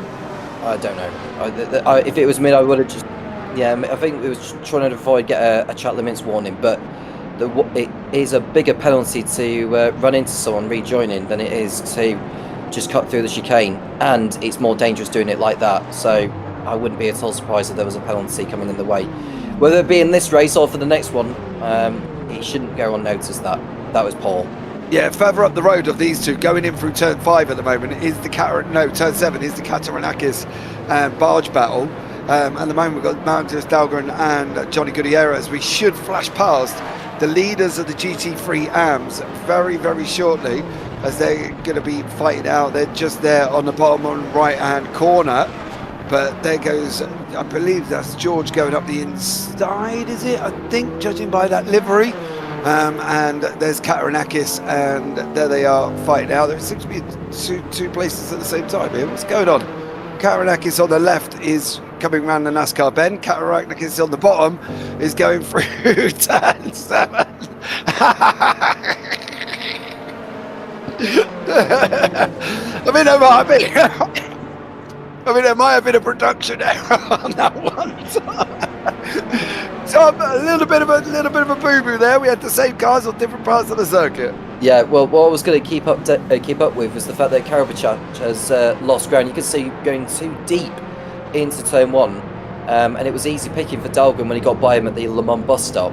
So I'd be interested to look at Karabachak's car from his onboard view, just to see exactly how his steering is handling, because that car is not like what it was about 2 or 3 laps ago. Yeah, absolutely. Answer to your question, Volta, in YouTube chat there on that one. As this goes battering out, Dahlgren and Karabachak leading down into turn 6 and then into 7 as he's battling away in the pros. We got Gutierrez tucked in. He's in 5th place. Karabachak in front of him. Dahlgren's chasing down Kesby. Dahlgren's probably what's he got? 1.3 seconds ahead of Karabachak. Karabajak's got 0.3, so he's 1.6 ahead of 4th and 5th at the moment. As we look back from Karabajak's car, that's Dahlgren diving. Did he? Nope, he didn't. I thought he was. Yeah, Gutierrez. Sorry, well done, Tom. Yes, it is Gutierrez. I thought he was coming at us on that one. This is the interesting thing, I think, with races like this, Tom. We have that quick little spurt at the beginning, and then we have sort of a little bit of a quiet period normally, and then we have a spurt at the end. We haven't really had that quiet spurt here at the moment. No, not quite yet, but we're just looking at Gutierrez, who's got a great run on Karabachak towards number 1. I know whether Karabachak has easing off with the fuel there. That was too easy an overtake, which Karabachak has let Gutierrez go on by. Yeah, I don't think there's much of a worry if the car's coming at you this early on, to be honest. They've still got an hour and 26 minutes to go, and as these guys continue to fight out there, great running from all of these guys. Barge and Kataranakis have now spread. Holden, I knew if Holden could get a clear run on Kirby, down to 2.8 seconds at the moment, Tom. So Holden really dragging that Lamborghini forward. Yeah, well, at least he's able to maintain the margin between himself and Kirby, who are not, I wouldn't say running away with it, because you could see that Tammy Yuns and McQuarrie now in 5th place in the LMGT3. So he's continuing to impress so far in this one. I know there's the pit stop cycle, which is going on as we speak, or about to, considering we're approaching the end of the first hour of this 2.4 hours of Daytona, the first round of the VWSC Modern Championship for 2026. And from our understanding is that Kesby is closing on lane, JP. You can see the gap coming down to 7.6, now 7.3 and 7.1. Yeah, I don't know what's going on with Lane. Is he stuck in traffic? I don't know. The problem is it's been the same as most of the battles at the front. I've seen Kirby and Holden, as I just said, they were down at 2.5, they're now back out to 3.8. Barge and Kataranakis down at 0.2, they're now back out, well, 1.6, 1.4. Kesby and Lane are going down 7.4, it goes back out to 8.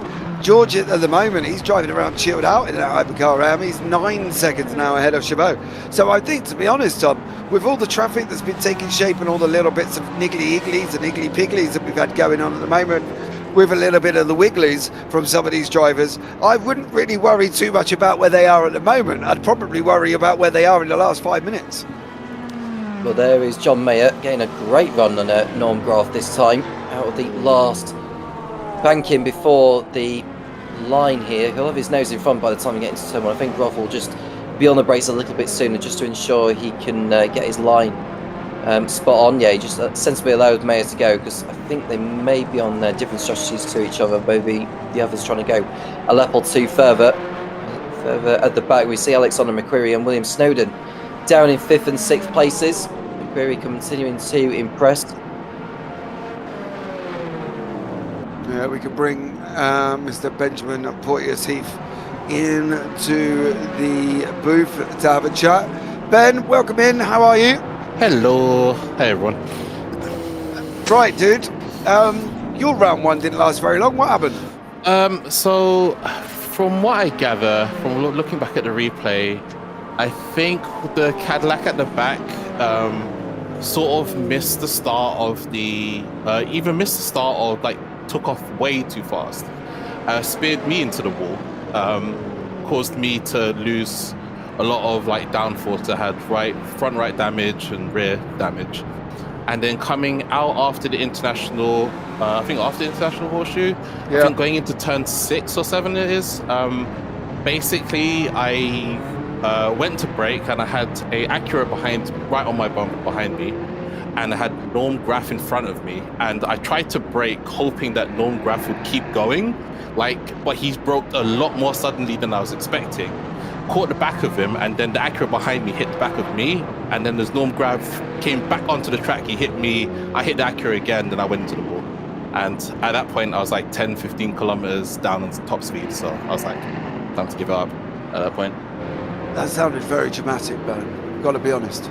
Yeah, that was a very dramatic explanation of an incident between all the drivers here. This is necessarily round one, right? What are we going to see out of you for the rest of the season? Because the tracks aren't going to be easy. Well, this is the third incident in a row in CMS, to be honest with you. In terms of in a row per race. In Le Mans, my last race before this was Le Mans last year. And basically I had Ben Kesby was passing me on the last chicane, and he accidentally touched the side of my car, which just veered me just off track, just enough to put me onto the grass. Not a big deal, but when I passed the line, the game instantly gave me a 1 minute stop and go, which immediately ended my race at that point, towards the tail end. And I was kind of at that point, I'm not too sure if RF2 is being nice to me at this point, but it is what it is, isn't it? So, okay, are we going to see you for the rest of the season? I'll give it a go at Sebring. I'll see what happens at Sebring. If Sebring if my bad luck continues at Sebring, then I think I'll become more of a threat to everyone else than me, and probably another poor soul probably get the other part of my bad luck. So we'll see what happens there. Are we... I'm going to put it out there. I know something's going to happen, I'm sure, coming out of this question, Ben. Is this a little bit of a lack of practice skill issue, do we feel? Or do we feel it's just necessarily bad luck? To be honest with you, the whole thing that happened at Le Mans last year, that's just RF2 being RF2. RF2, yeah, we've seen it enough over the 3 years we've been here. My Le Mans races has been well documented to be quite cursed because the year over, if anyone remembers, my car flipped over because of a mesh collision issue with the car. So so that's like to be seen. As well, the Toyota in that year there was something weird going on with it as well, especially in the wet races. But in terms of this one, I must admit I've not been practicing much. I think this because of family-related issues in the background, I've not actually been able to practice much. So I came into this race not really expecting much. I thought I'd be towards the back of the field, nothing really much going on. But my whole aim for this race was just to sort of not really get in anyone's way. But then, obviously, that it did not materialize, unfortunately. That didn't work. You didn't even get out of pace lap without getting hit, mate. Well, to be fair, I thought me coming out of the pace lap was like completely fine, but I didn't see a Cadillac coming from five spots behind me to run into the back of me, to be fair. No, it's not something that you look out for, to be blatantly honest with you, Ben, is it? You know what I mean? I don't wake up one day and go, oh no, I'm going to try and avoid the car that's going to come shoving into the back of me as you're on the road. But I think this season's going to be interesting. I do have one question. Out of all of the cars in your class, why the Toyota? Oh, there's actually a very specific reason, actually. Because when the WEC fell apart after the 2017 series, obviously with the fuel flow scandal with the VW group, so the Porsches pulled out. So Porsche and Audi pulled out, basically, and Toyota was literally left on their own from like 2018 onwards or something like that. And they basically, if it wasn't for them being the manufacturer to back the WEC from LMP1 to Hypercar and take on the LMP rules as a constructor and to keep going, and stuff like that, if it wasn't for them, the WEC at this moment would probably be in a very different position or possibly be dead. So, and for me, that means a lot because they kept one of my favorite classes alive or favorite disciplines alive, so I stick with it.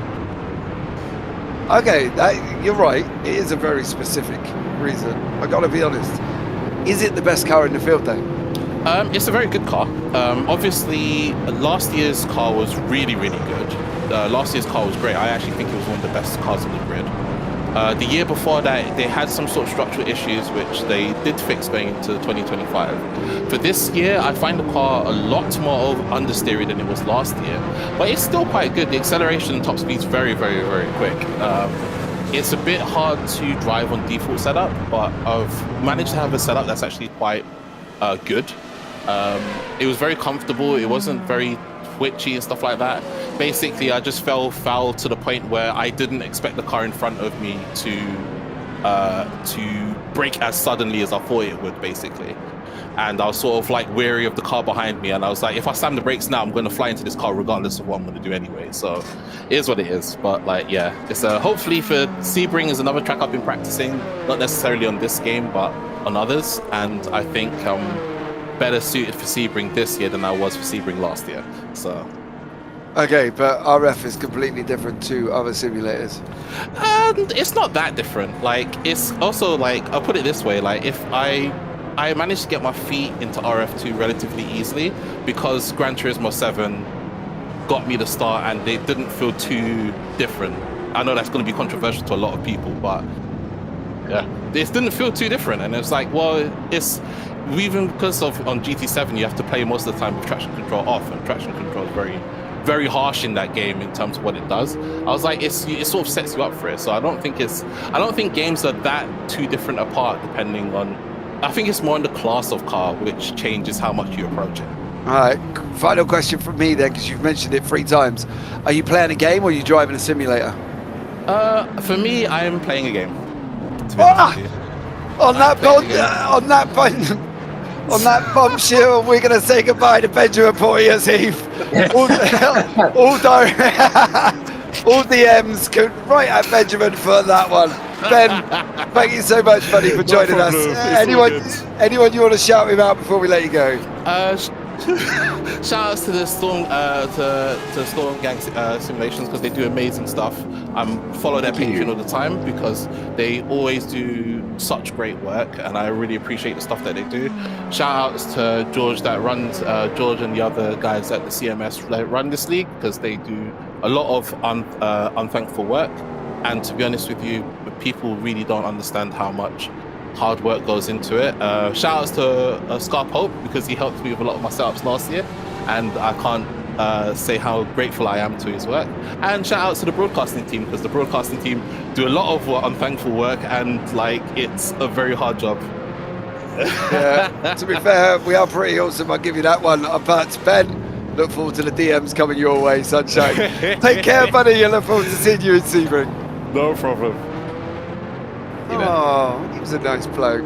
It was quite nice to chat to there as well. Right, while we've been away, Steve Bice got a penalty. Track cuts, we believe, at the same time. Kataranakis, he's pitted. We've also had a big flush of intake of pit lane exit penalties. There's going to be one to keep an eye on, I think, on that one. Alan Holden has also pitted. Dan Kirby just come out the pit lane at the same time. I believe Snowden, Junt and Tammy. Oh, there you go. Look at that. Snowden goes in at the same time. We've got Ross Smith, who's joined us in the booth. Tom, Ben was quite a nice boy, quite a nice lad. I enjoyed talking to him. Yeah, I enjoyed listening to him. The first time hearing from him. He's a wonderful man to speak to, especially after his race had ended prematurely. So at least we've got an idea as to how his Toyota has handled compared to last year. So hopefully we'll see more of Ben in the next round at Sebring. We're looking at JT Tammy at the moment now, though, who is at the moment is running the lead in the GT3s, but that's because Dan Kirby came in for what could be his only stop of the race, but that might actually be pushing it because we still haven't reached half race distance, which is run about a couple of minutes away. Yeah, I think well, it's about an hour, so they're going to be very, very close here once again. JT Tammy leading the way in the GT3 field. Kataranakis and Miller 24 seconds apart. That's a third of 9 for Barge. That's 36. Kataranakis, but I don't believe he's been in pit lane. Considering he's in a Mustang, I'm surprised he's lasted that long, to be blatantly honest. Gutierrez and Dahlgren still fighting it out there. Ross, great racing from these guys as well. We're ducking into the last hour and 15 minutes. Yeah, this has been a great fight, and we saw that, as they were going up through the field, as Benjamin Porteous was talking during his little interview there, that they were just wheel to wheel, and they have not been separated at all since that time. So they are really matched for pace, and it's going to be interesting to see how much the pit cycle can pull them apart. But if they keep duking it out like this all the way to the end, it's going to be really great for at least for us anyway to watch how they pull this one to the finish. We're coming up to the bus stop chicane now as well, which is where Gutierrez and Dahlgren had collided at earlier on in the race. Luckily they got through that time despite the traffic ahead of them. So we're right on, and see there's going to be a move here. Yeah, it's a weird one, Tom. Not sure what's going on up there. Well, I thought we were looking at Dahlgren, which I think we are. Yeah, it's just gone through that back marker there, and I think that has to be Gutierrez in front of it. It is. That's the kind of. Yes. Oh, he just nearly. Run. Close. That was a close one for sure. Towards the International Horseshoe, there is another hypercar up ahead. We'll find out who it is in a moment, but either way, that one gets out of the way of these two coming through. So it is intensifying as we are about to reach half race distance, or halfway through the time, and JT Tammy is in the pit lane from the temporary lead in the GT3s, which hands the lead over to David Yunt now, who has yet to stop. But he has got Dan Kirby, who's over a minute behind, but realistically Yunt is not expected to be leading this one. Having said that, given that we are now at half race distance, there is a chance that he can fuel that car to the end and push Kirby and Holden into fuel saving. Yep.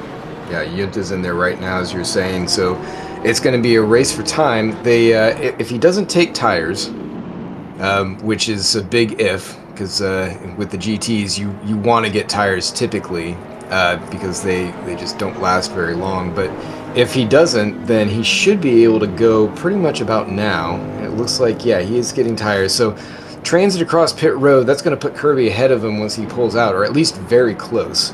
And then it's going to be a question of Tammy. And of course, Yunt and Tammy have a lot of history coming from last year, and I think even the year before, where they were just, nose to tail. They'd had some run-ins together, and they've both switched cars going into this one, Tom. So I'm just kind of curious to see how they actually end up, if they're going to be right next to each other like they have been in the past, or if one of them finds a little bit more connection with their car and is able to pull away.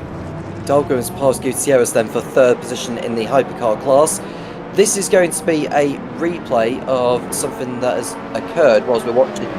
This is the overtake of Dahlgren on Gutierrez on the straightaway. I think it's been coming all along, to be honest with you.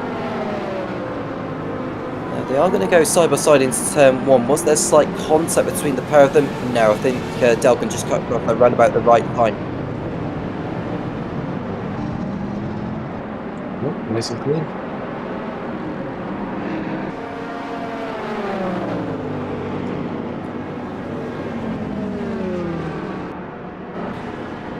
Alan Holden, who we've been speaking about in the Lamborghini, has had a moment of his own. And is that Stephen Miller is just coming up behind there, who's in the GT3 house? He forced him to play a tight line, and he ran over the curbs heavily. Yeah, in real life, those gators, as they sometimes call them, that they're very harsh. Yeah, we're receiving a lot of penalty notices for the drivers. The latest being David Yunt.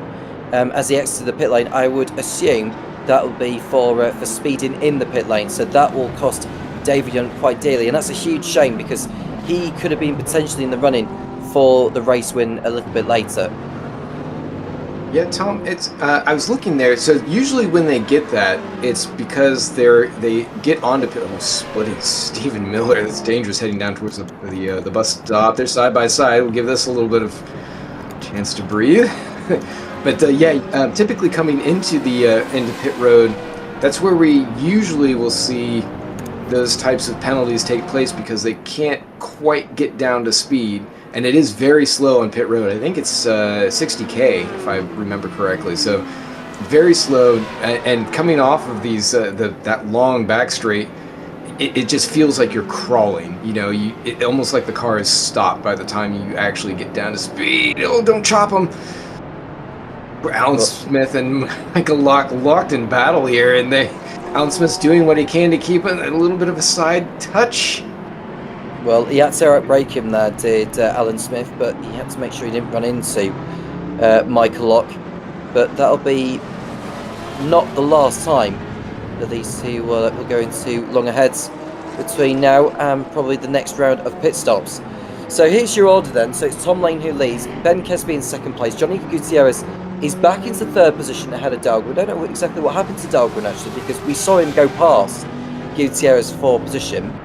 Egg Karapachach is in fifth place. It's Timon Suvic who's another 14 seconds off him. As we see Locke go through on Smith.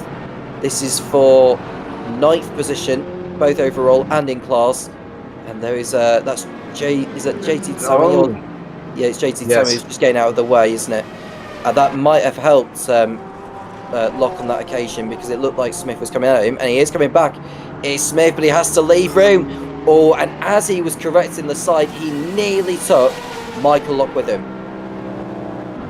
That leading up to that, you could tell that it was getting a little bit spicy because Michael Locke had moved Alan Smith up the track. And Smith was going to try and put a bit of a block on him using JT as a pick.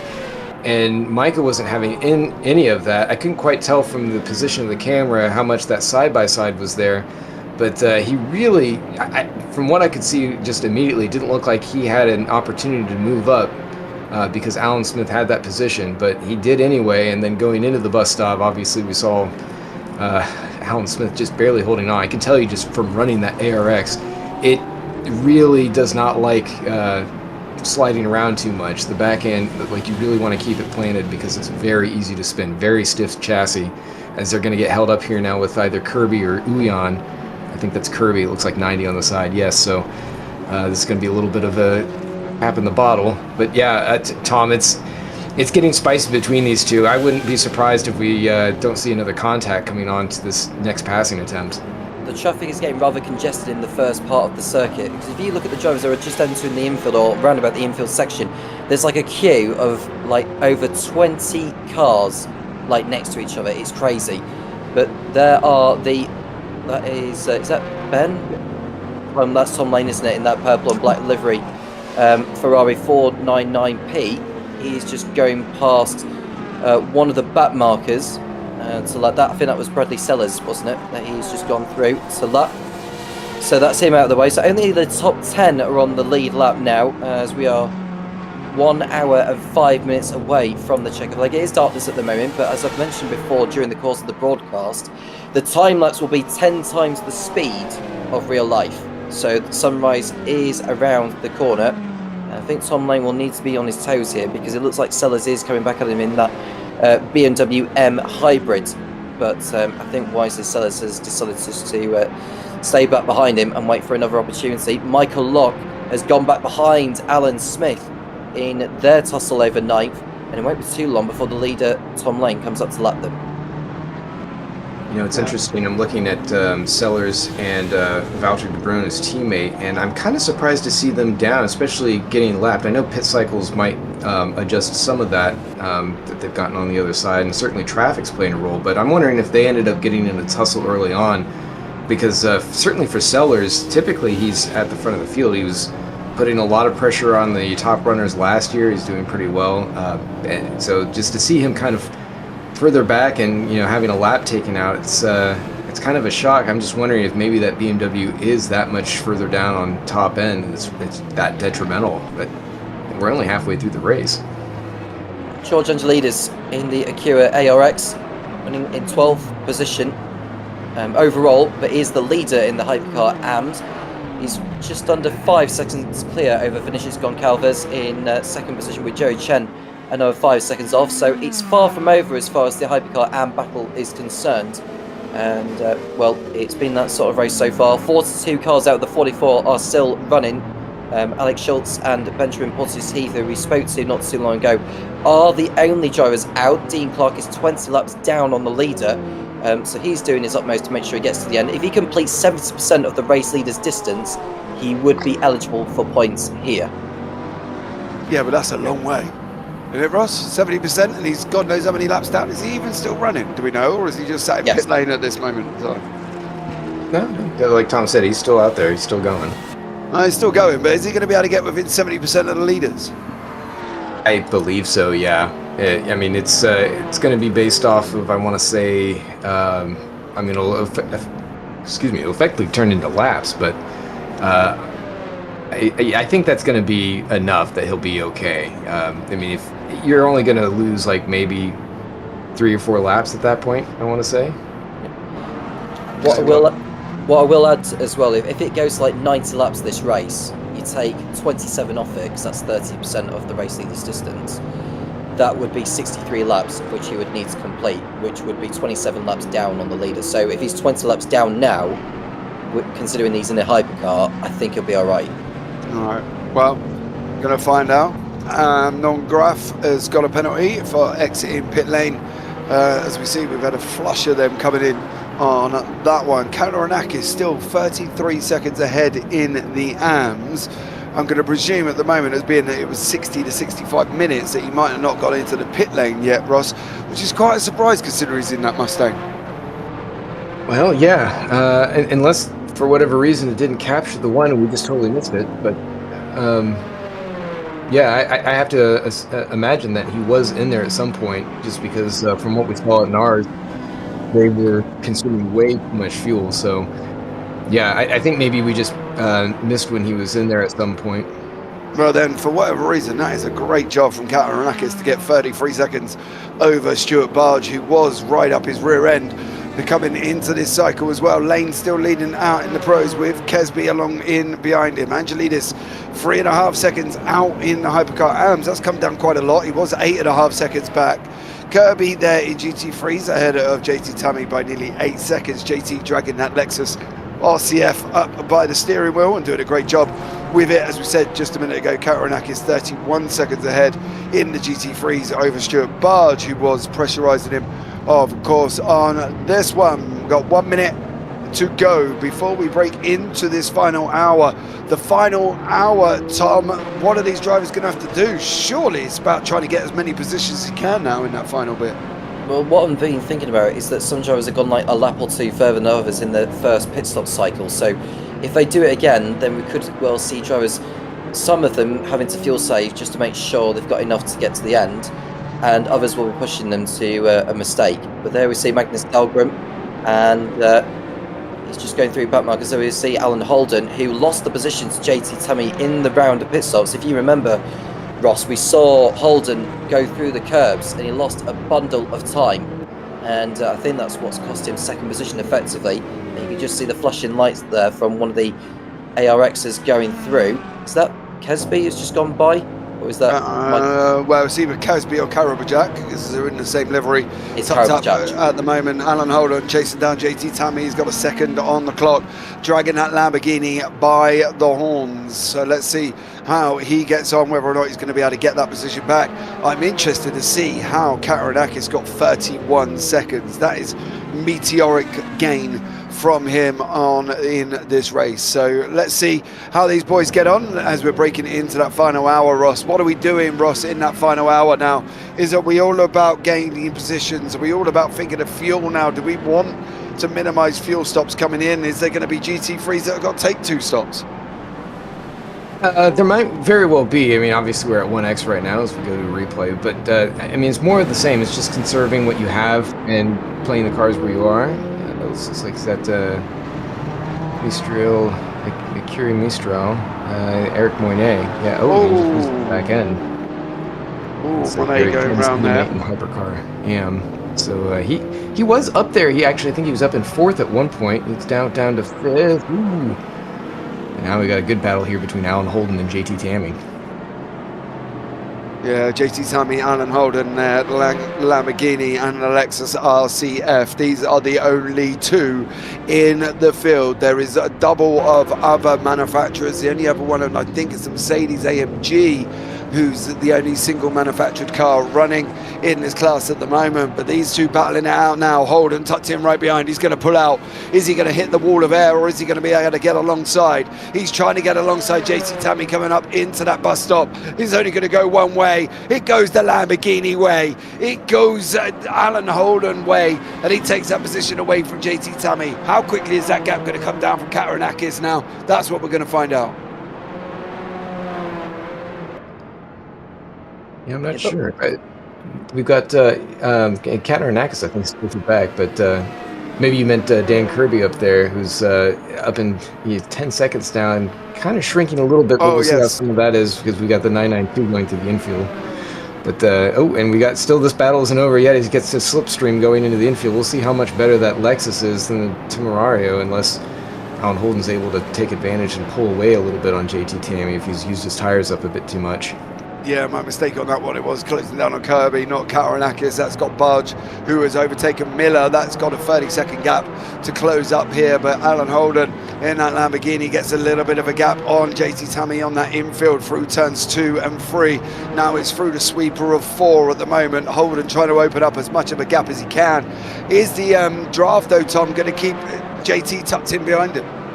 Potentially, but it looks like the Lamborghini's got extra top speed by the way he went by the Lexus last time around. But you can see one of the hypercars that's just coming up the inside there. Is that one of the Toyotas as well? Boyce as well, the highest of the 3 Boyces in the field, because there are 3. Yeah, Matt Bice 7 laps down, still running there in the group of the cars. Dean Leclerc still running in that Cadillac as well. There's a couple of people really putting the effort in to keep their car on the circuit. Surely though, Ross, more times that they can do, let me rephrase that, more laps that they can do, the better they'll be out on the racetrack later on. Yeah, exactly right. And it's the same kind of thing that you see in real life anytime that a team starts to just backpedal in a particular race due to one reason or another. They'll take advantage of that time. They'll make sure that they get whatever data that they can out of it. They'll continue to run the car. And if they're on a team, certainly anybody... Ege getting a little bit loose there.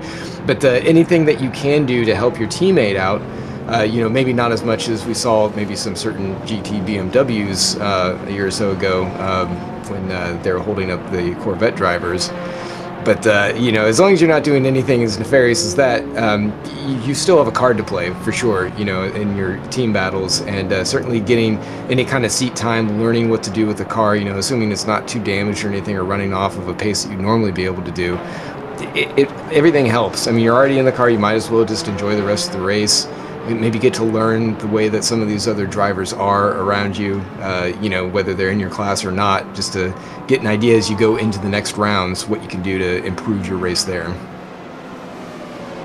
And I believe that's where track time is important, and I think that's the thing at the moment as we're looking at George Angelidis has got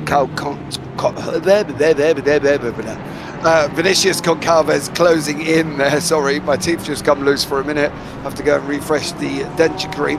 As you can see, the pit lane in the bottom right hand corner there. As a beautiful shot of the pit lane as these cars go sweeping around the corner. I'm sure that will change to something more exciting going on as we go through here. But these two is nicely battling it out on that one, Tom. It's going to be an interesting final hour for sure. Absolutely. Gutierrez is the next driver to come into pit lane now. He was running in third position ahead of Dahlgren and Karabachach before he came in. So this will be his second stop of the race. So this could be the beginning of the second round in this pit cycle involving the hypercars. John Mayer has also come in the hypercar AMS. He's been running respectively well in this one, in the first race of the season. Now, just to remind you that the Daytona 2.4 Hours has a different point system to a lot of the other races we've got on offer. So it's 44 points for the win, 32 for second, 27 for third, 21 for fourth, and it's down to, just trying to check on this, I think it's 11th position or 12th position in class for 1 point. So it's not depending on overall position, it's depending on class position, just to clarify.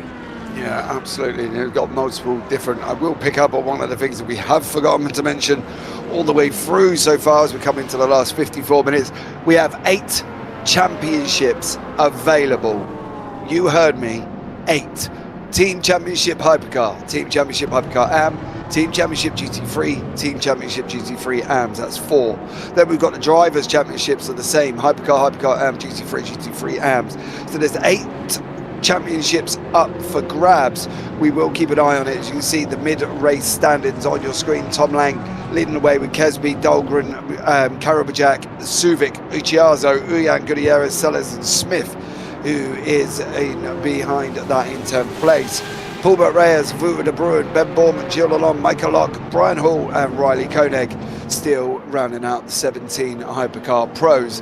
In the AMS, Jerry Chen, Zachary Chavot, Vinicius Concalves, George Angelidis is in 4th now.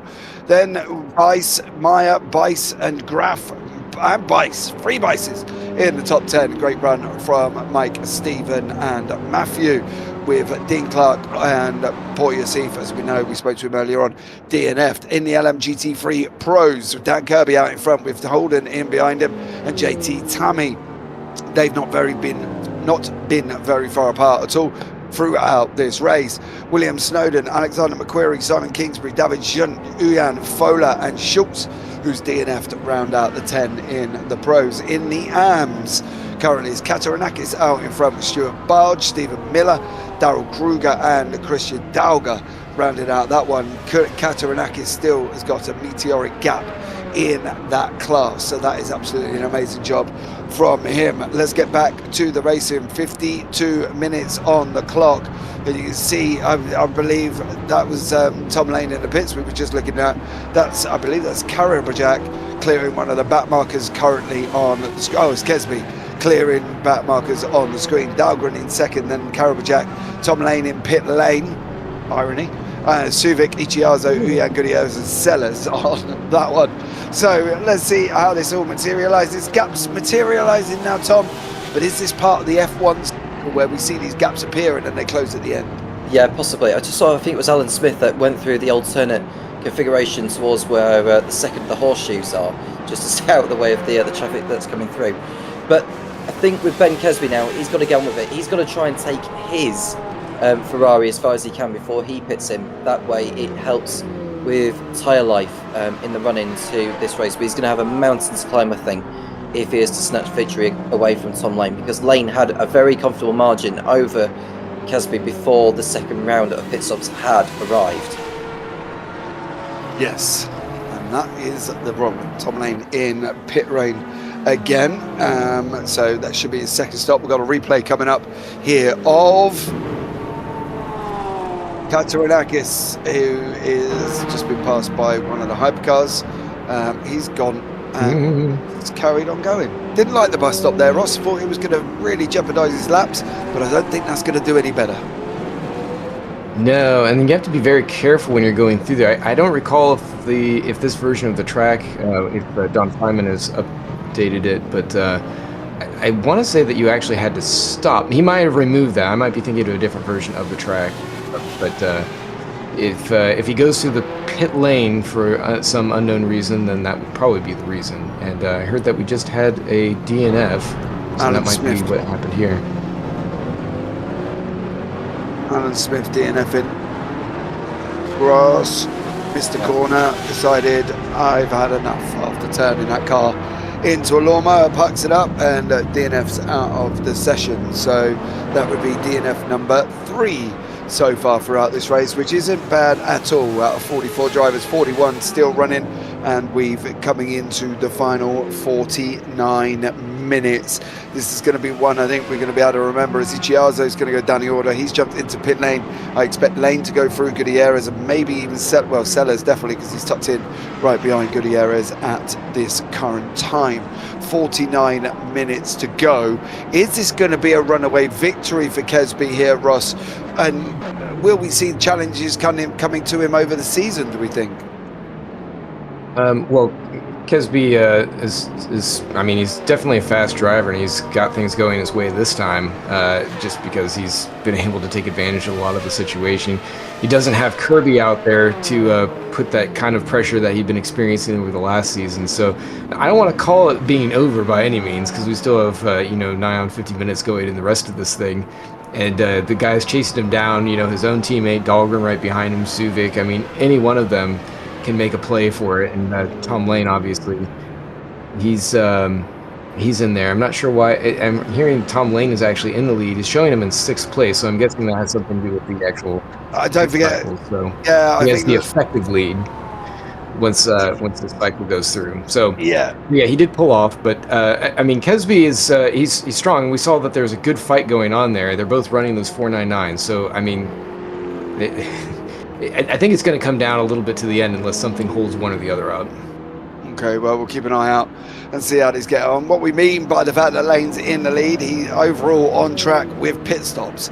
So we'll see. I think, to be honest, though, judging by the fact that the pit stop time is going to be very, very close between Kesby, Jack and Lane towards the end of this race. So we'll keep an eye out on that one. I am interested to see what is going on with Dan Kirby. Now, we spoke about it earlier on. The gap was out about 9.8 seconds.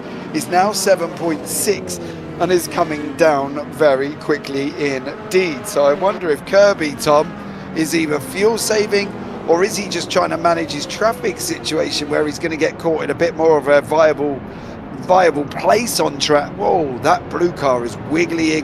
Nope, he's iggly piggly that much. He's gone off the side of the circuit. But Kirby, Tom, is he fuel saving? Well, we'll see. I think he's trying to get out of the way of the traffic and maybe try and fuel save at the same time. So he's doing what he can with what he's got. He's done.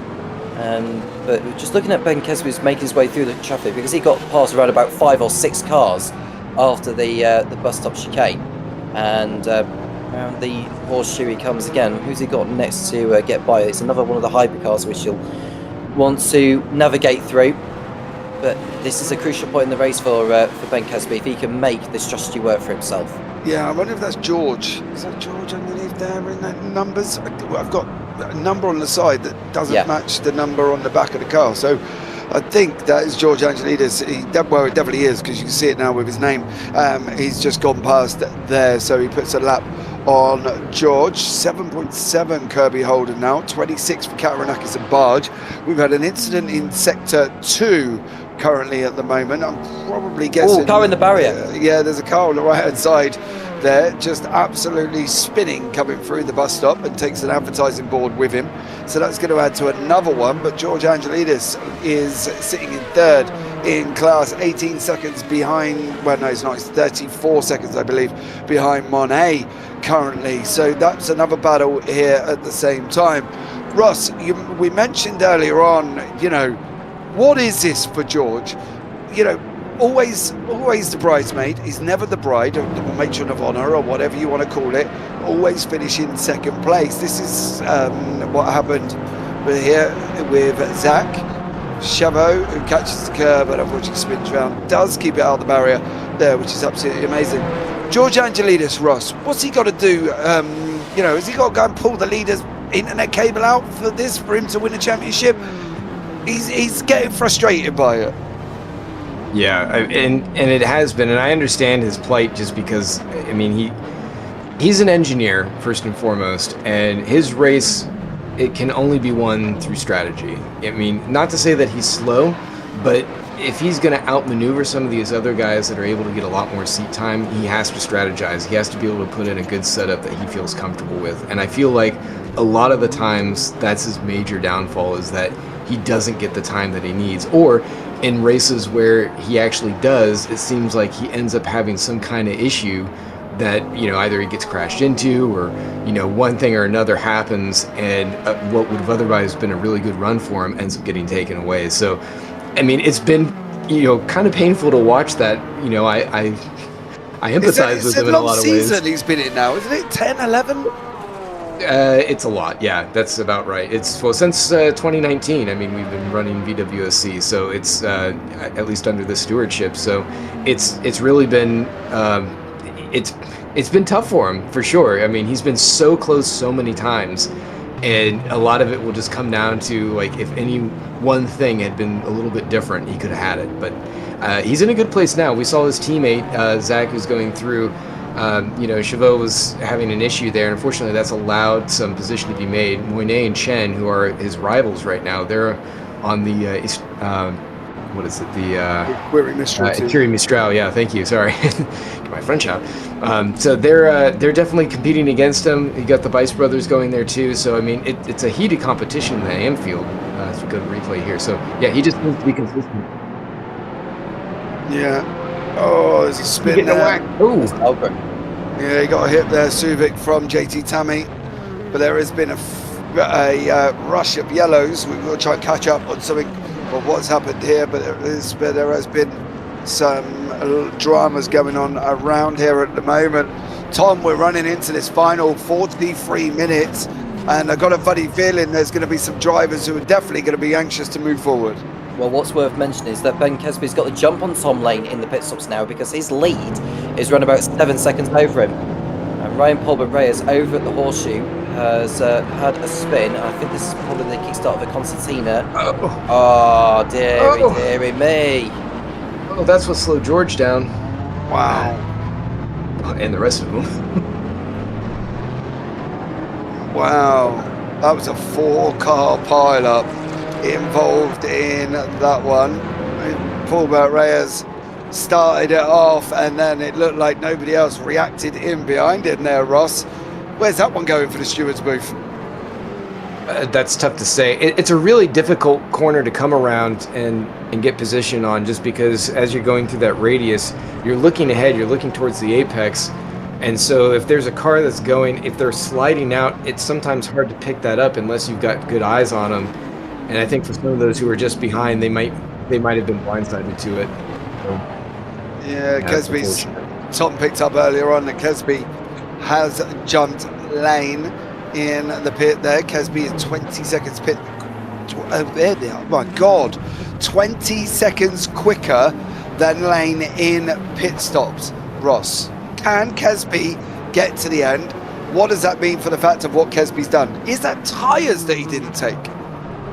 I think they might have been kind of close anyway. Certainly, if there wasn't anything happening, or if there was something happening with the tires there, that could have created that difference. But just judging by the way that their stints were going, it looked like that gap was going to end up closing down. So I think this might be a strategy play between him and Tom Lane. So we'll see how this plays out. Certainly, if that gap closes up rapidly, we'll know for sure. But I think Kesby's just kind of throwing it at the wall. You know, being all-wheel drive, he might be able to use his tires a little bit more efficiently. I hadn't checked yet to see if he's running hards. I don't think he is. I think that's Suvic is the only one in the pro class, pro drivers besides Ben Foreman. So yeah, I think those are the only two that we're putting on hards and taking that gamble. So you don't really need them too much if you're able to hold on to it, but they definitely make a difference if you can. We'll see how these guys get on breaking into the final 40 minutes. Everybody fairly spread amongst classes currently. Tom, here we're looking at this sort of driving around on your own almost from these guys as they continue to get the car to the end. Is that what we're seeing now, Tom? Do you think these drivers just trying to get this car to the end? I would say so. As the sun breaks through, so track temperature will soon enough be picking up. How is this going to affect things, Ross, with the track temperature, increasing gradually? Now that the drivers have got used to these machines now, compared to what we saw at the beginning of the race when we began at daylight. It'll have a bit of an impact. I mean, at this point, just depending if they've changed tires or not, that will have the bigger impact for sure. But I don't think it'll change things too terribly much. The track's rubbered in at this point. It's getting close to the end. If it were a longer race, I'd say it'd probably have more of an effect. But I think just the way that the drivers have played things out at this point, it's going to be kind of what it is. So whatever they've kind of set up for this last stint, that's kind of what they're going with. So we'll see if, in particular with Lane, if he's able to close this down, if Angelidis is able to make much of what strategies happened with Chen up here. And it's of course the GTs, they're going to be the most affected, I want to say, just because those tires degrade quite a bit more rapidly. Let's be going past back markers there. There is Jerry Chen leading the way in the Hypercar AMS. Lane's got that gap down to 5.5 seconds. That happened. Kesby going into turn number 1. He got caught behind traffic, and that time come from 7.7 to 5.5 very quickly, and it's now managing itself once again. Angelidis in behind Chen by 22.5 seconds. Kirby Holden, the gap's come down to 6.9. You see it on the left falling at this moment as we speak, so whether or not that's traffic related. Katranakis and Barge down to 27.8 seconds now rather than the 35 it was, but we did see Katranakis taking an alternate route through the bus stop. We're just getting into the pit stop cycles. Jerry Chen was 72 at 24 seconds on for George Angelidis, puts it at about 96 to 99 seconds of George's pit stop. So that was a massive 20-second drop there, as was Kesby and Lane. It seems to be that the guys losing the Hypercar Pro and AM leads are due to pit stops. Can we have a look at the Katranakis barge situation to see if that's also the cause of the issue? Because the only class that really has been separated by not a lot all the way through is the Kirby and Holden situation. You can see Kirby is not in the pits and has not been in the pits for 1 hour and 1 minute and 49 seconds. We'll give that a bit of a kick, as there he goes. It manages itself back to 7.1. Seems to be, though, Tom, pit stops playing a massive part in the Hypercar AMS, Hypercar Pros, and also the LMGT3 AMS, I would say. Yeah, well, if anything's to go by with the Hypercar pit cycle, where Kesby was able to stay out longer and complete that overcut on Lane, then it's no wonder we're seeing changes in the field. Although Jerry Chen, I would say, has had it all under control where he is in the Hypercar AMS. In the LMGT3s, I mean, Dan Kirby, it's not a convincing lead over Alan Holden, but it's a commanding one. I think, despite the fact that he's having to get out of the way of the leaders, he's coped very, very well. With this being a relatively newer experience compared to what we saw from him in the Hypercars last year. What's the difference between commanding and convincing then? Because surely if he's commanding it, he's convinced, isn't he? If it's commanding, it means he's basically being in control of the gap. So the gap is not like it's increasing or decreasing. It's just he's been able to manage it. Convincing is leading out by such a long way. So like 20 seconds or 30 seconds. That's more like convincing Well compared done. to Martin. Well done. Stephen Miller going round in the wall. I don't know who that hypercar was. I got a funny feeling that may have had something to do with it. So whether or not there was contact between the two that pushed poor old Stephen Miller out on that one. We just had a beautiful picture of the sunrise taking place in Daytona at the moment, as Lane and Kesby down to 3.5 seconds. That has dropped 2 seconds within the space of a short period of time. Jerry Chen here in the 66 Securi Mistral Porsche. Miller carrying on after this incident that he had. Whoa, where's he going? Where's he Pulled to going? the side. No, he's coming back on. He's coming back on. No, he's not. He's damaged. His car is hurting. I think he bent some kind of steer rod or something off of that. Yeah, you can tell. Yeah, it's hurt. Stephen Miller's car is broke. Oh, not that one, unfortunately for him. But yeah, it's one of the things we said about trying to get the car to the end with 35 minutes to go, and unfortunately, it doesn't look like Stephen Miller's going to be able to do that, Tom. Well, he's continuing on his way around, but he's got to stay out of the way of the traffic that's coming through. I'd just say, stay off the racetrack now. Just stick to the runoff areas and the hard shoulder as well, which is the Nice. on the other side of the yellow line. There's your damage. Down James. onto the apron. We need for Stephen Miller. He's managed to get back to pit lane, so that's amazing for him.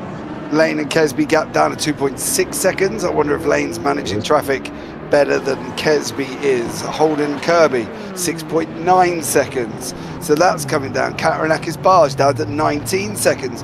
That's also come down a heck of a lot.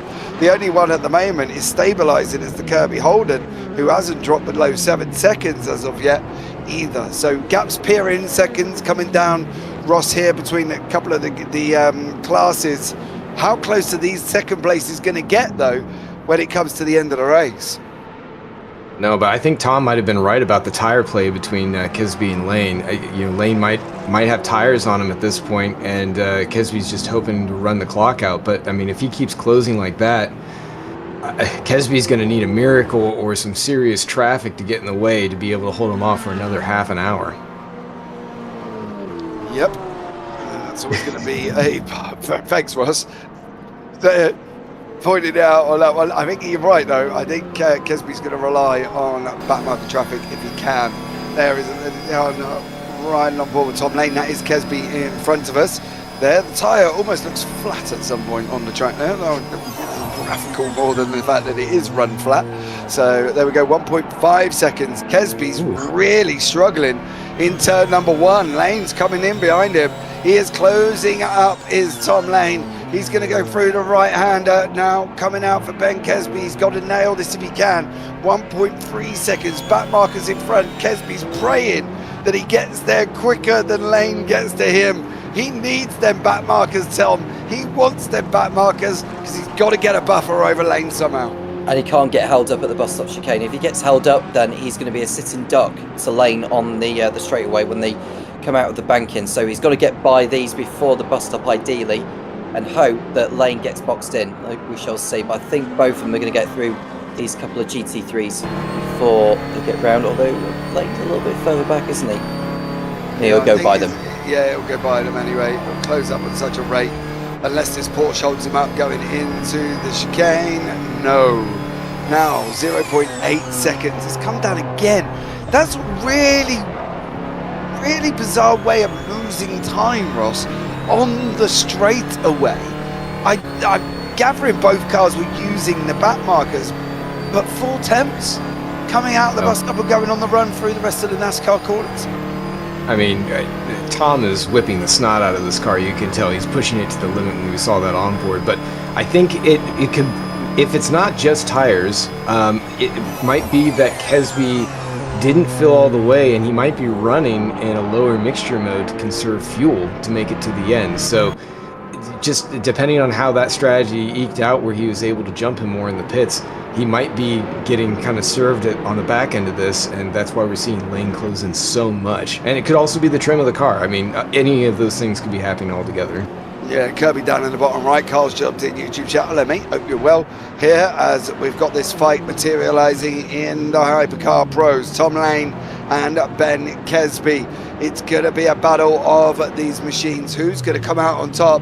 Well, that's something we're going to have to keep a close eye on here as these guys continue to fight. Through turn 7 they go. Kesby through. Lane through. Lane is going to tuck in right behind him. That gap is going to close rapidly now on your screen. You're going to watch it come down and down and down and down very, very quickly as we look at all the multiple caravans that are there at Daytona.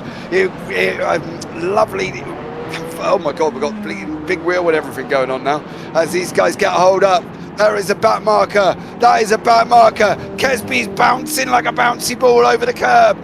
Lane's going to get the jump on him. Kesby might be surviving from that back marker's draft, but that is the only thing stopping him getting overtaken by Tom Lane at the moment. Don't pull out too early. He pulls out now as well. Lane's going to come closing in on him. 0.2 seconds. It's going to be a run from Tom Lane. He's going to try and sweep around the outside in turn number 1. Over the line, Norman. Now they're going to be side by side. Kesby has not buried turn 1 for the last couple of laps. It's going to be there. Is Lane going to get there? No, not this time, Tom.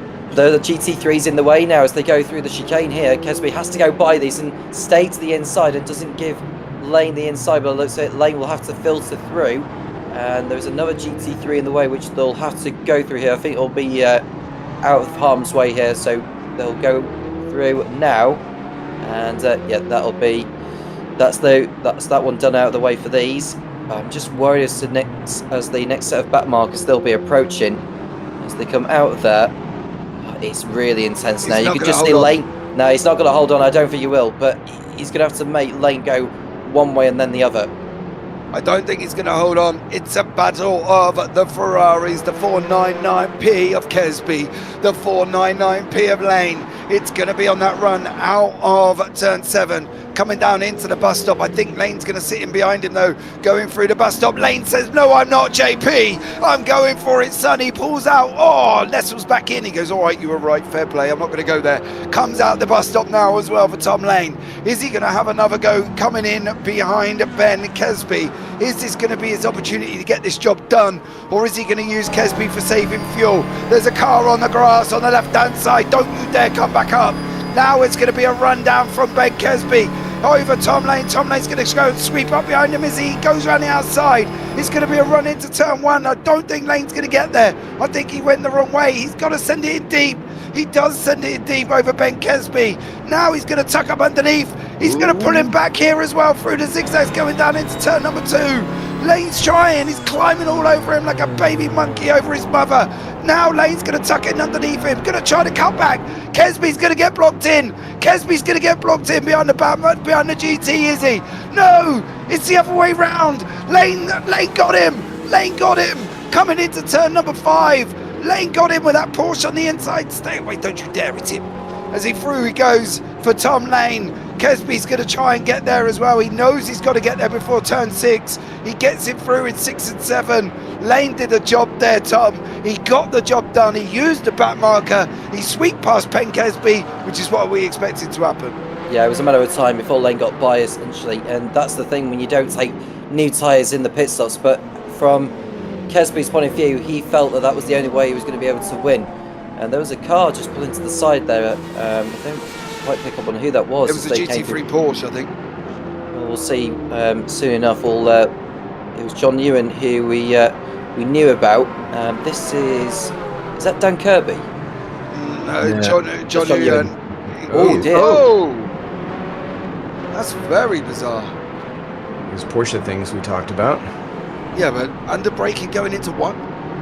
That's an unusual mistake for John Ewan. Usually he's on top of his bias. I mean, maybe. Oh, yeah, and it's hurt. You can see he's having similar crabbing issues that was solved.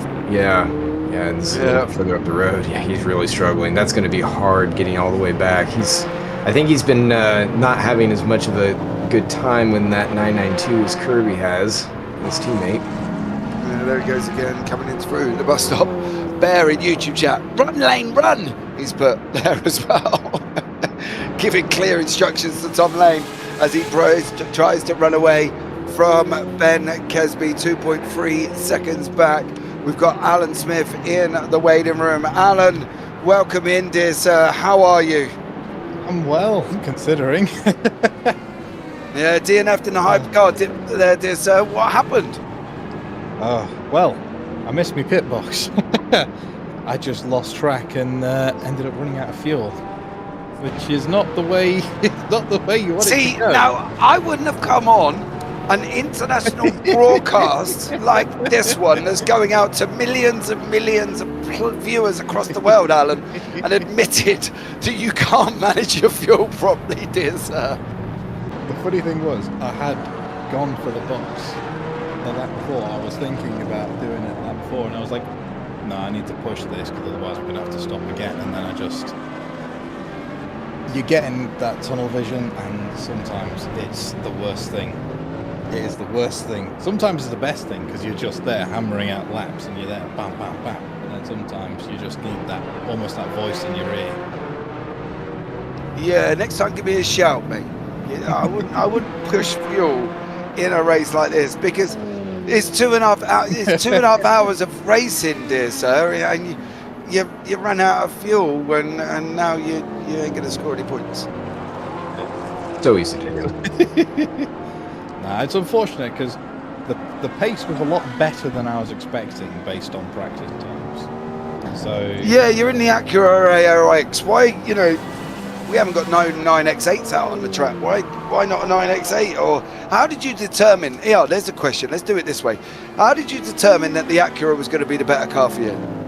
So there was a few pre-season test races, and the first one I ended up running basically a full stint in every car, and they all have the positives and negatives. I don't think there's a single car that is absolutely the worst. I think it's very dependent on the way you drive. Yeah. I think the 9X8 is a very particular car. You can be quick in it, but the way you have to drive it is almost backwards to me. I could match the... What do you mean backwards? Explain what you mean by that one. So, because I've obviously... Look, dude, I've got viewers at home. They might not be race savvy or what you're talking about. So, break it down into layman's terms. Tell us if you're, like you're almost drawing it with crayons.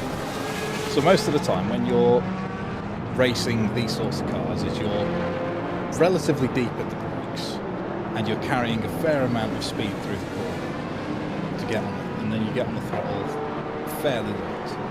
With that 9X8 you have to go mega deep, really slow in the corners, and you're basically pointing it at the exit before you can get on the throttle because it just pulls the car to the outside of the corner.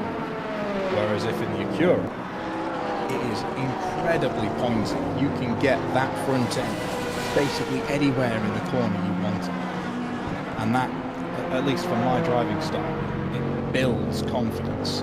And that is where the pace comes from in these sorts of cars. Yep, give me the 9X8 then. Sounds like I can do that. Great late, and hope you come out on the other side all right. I've got that nailed out as well. Are we going to see you here for the whole season, dear sir? What do we think? Oh, absolutely. I must admit, the Acura is probably one of my favourite driving cars I've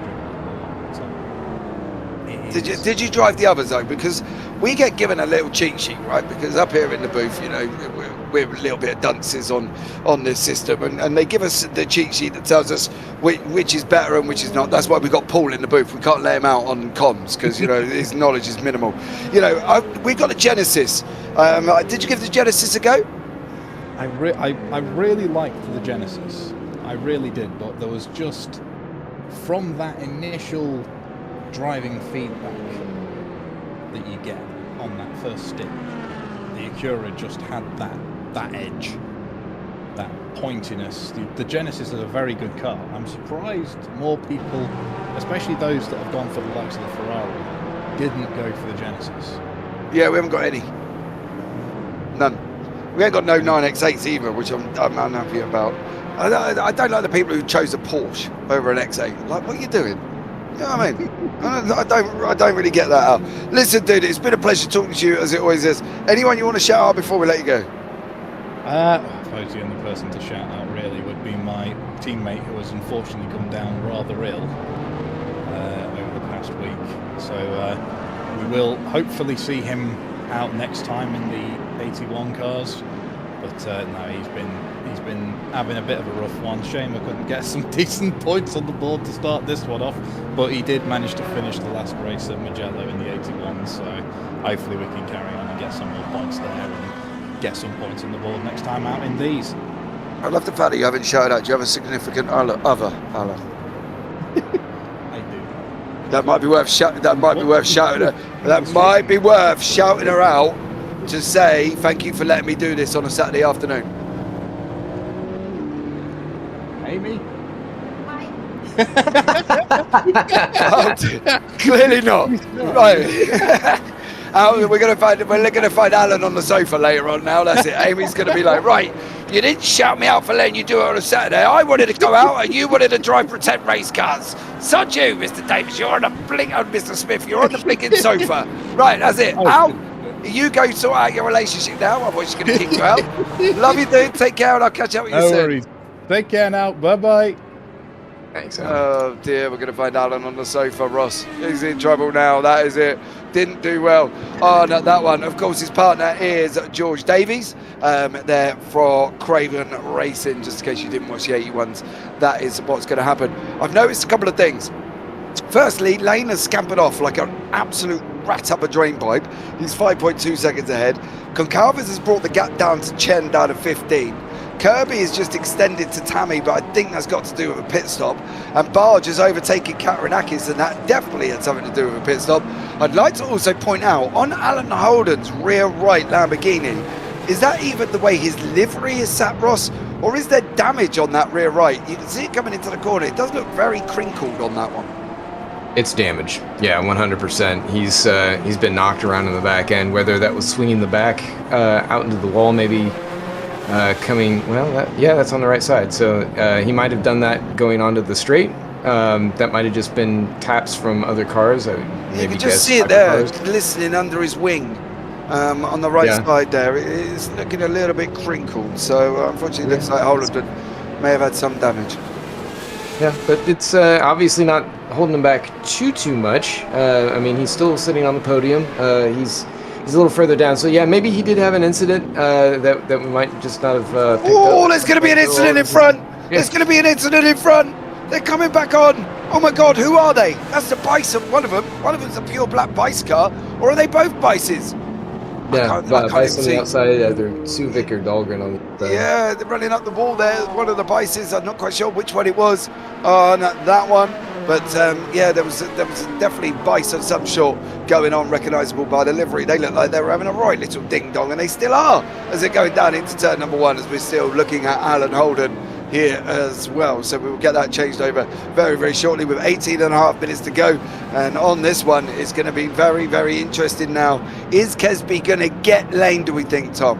No, I don't think so. I think Lane, it goes back to what I was saying earlier, when you build out a margin and it stagnates, that confirms to me that the leader is commanding the gap. He's not leading it convincingly, he's commanding the margin over his nearest competitor, which is a very sensible thing to do at this stage in the race, because now that he's in front and he's got the tyres to go to the end on, he just needs to look after the car, and that's it.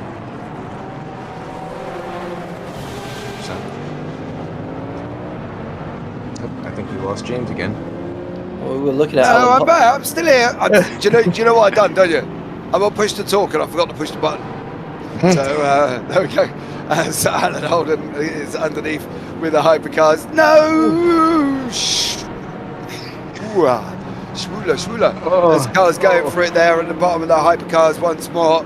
As we're going to jump forward onto the hypercars, I'm sure, to have a look and see what they're doing. As these guys are continuing, there they are, all three of them on the racetrack at this moment in time. Tom Lane out in front, Kesby tucked in second, Gutierrez in third, then Dahlgren, Suvic, Uyan and Sellers. I think that was Uyan and Sellers that we will get a brief look at, that were in their own little bit of a ding-dong. Stuart Barge leaving the GT3 AMS once more, as we've got a replay of this one. That is George Angelidis. He's going to get overtaken here. And that's going to be the rundown into turn number one, Tom. Just seen a pass on Angelidis. That has to be Goncalves, isn't it? That's just gone by. Yeah, that's the Valkyries. Yes, and he's able to stretch out the margins over 5 seconds. So Goncalves doing what Lane has been doing after he got by Kesby and build out a margin and building on from there. There is Lane just continuing to filter his way through the traffic as the time continues to sit down. There's another driver going into pit lane just behind him on the road. We'll find out exactly who that is. It is one of the hypercars that made his way into the pit lane. It's Michael Lock that's coming into the pits in the Ferrari 499P, which has clearly been the car of the race, safe to say, Ross. Yeah, 100%, Tom. That's the 499 definitely got a little bit of a bump that's it's certainly been able to exploit here. And on some of the other tracks we'll see through the season, it might not be quite as strong, where it's able to stretch its legs as much. Although it's still a very, very strong car, very proper race car, and we've seen it in real life. It's been quite good, and certainly the likes of Tom Lane and others have enjoyed it. Ben Kesby's had, that's a little bit sharp up the inside of barge, but yeah, he's got it. It's been a great car.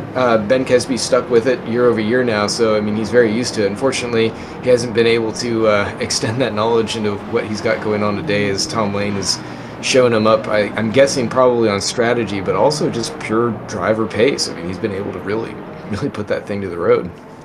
15 minutes to go. I think tyres have got a lot to do with this. Kesby was struggling coming out of pit lane, struggling there on the track. Tom just roared past him. Has now run, as Bear has said in YouTube chat, by 6.9 seconds. I think some of these may have already been wrapped up with 15 minutes to go. Chen and Concalves 10 seconds apart. Kirby and Tammy 33 seconds apart. Holden's going to kick himself being 22 seconds back from there. I don't know if there's a pit stop coming from Tammy. Not that one. Then we've got Barge and Kruger as well. As we can see, Bradley Sellers taking that 6th place away from Uyan, and that is Troy Uyan, not John, as Troy there manages to hold on to that position, but Sellers pressurising him here, Ross, as well. Yeah, that's a bit more of what we were expecting, as I was talking before about Sellers being further back in the field. I mean, I would have said for sure he'd be in the top 5, but knowing that BMW is just a little bit slower on top end, I guess, that might make a little bit more sense. But he's putting some pressure on this junior Uyan at this point. We'll see if he's able to get him before the end, which I think he should based on his rate of closure so far. Oh, I'm sure he's going to love you calling him Junior Uyan. You've got to come up with something else.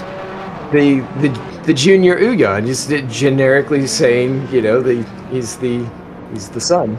The son of John. That would have sounded better, Ross Smith. Well, there you go. I saved it for you so you could sound like the proper commentator. I am. Did you not know that, dear sir? Jesus. Just push the top. Sure, go ahead. Yeah, I've pushed the button. Listen, I've got my finger on it now because I figured I'd need to. Coming into the last 13 minutes. Top quality as always here on the CMS or JPV YouTube channel, wherever you are. Don't forget to like, subscribe, turn on the bells. Cal's Energy YouTube chat. Cal, welcome in. Join us for the best part, mate. Right end the end. Sellers is going to sweep round the outside of Troy. Troy's got to try and use that back marker. Use the Mercedes. Nope, can't use the Mercedes. Troy now has lost that place to Bradley Sellers. Sellers into 6th. Troy goes down into 7th. Janica Galvez, that's come down by 7.7 seconds there. Yeah. That's quite interesting. 1:37.271 for Chen. Concalves a 34.859. Wow. Jerry Chen did not use traffic well on that lap alone. We'll keep an eye and see, but you just see Concalves in the background behind JT Tammy coming out of the bus stop. That's what I love about the Lexus. It's got such a recognisable livery. I know who it is straight away because there's only one of them. So JT there coming and with Concalves in behind and coming out of the bus stop. Karanakis retakes the lead in the AMS. Barger Kruger in pit lane with 12 minutes to go. Boys, no! You're not going to manage your pits with that situation. Now they are in pit lane. Don't worry, Goody Harris has not been in pit lane for 2 minutes, but we'll give the overlay a bit of a kick. Paul's got to run and stick another 25p in the meter for it to work. There you go. And now it comes back on once more. But Jerry Chen leading the way, but 7.5 seconds back is Vinicius Goncalves. So that's going to kick off here, Tom. I think, dude, to be honest with you, there's a couple of battles that could really get fired before right at the end. Couldn't agree more, particularly the one between Chen and Goncalves in the Hypercar AMS. That battle for the win is far from over. We've seen the latest pit stops, which has shaped up the order again, but I'm just worried as to whether those who had pitted in earlier had put in enough fuel to get to the end, because if they've basically underfueled by 1 lap, because you never know in terms of the timing of the leader going over the line to kickstart the last lap, there could be 1 or 2 that underfuel. I agree, but surely I remember a great comment, actually, going back to an ISREC series I used to broadcast, and they were long races, 12, 6, 24 hours. The greatest comment that ever come back to me was, if you ever have to splash and dash towards the end of the race, you've done it wrong.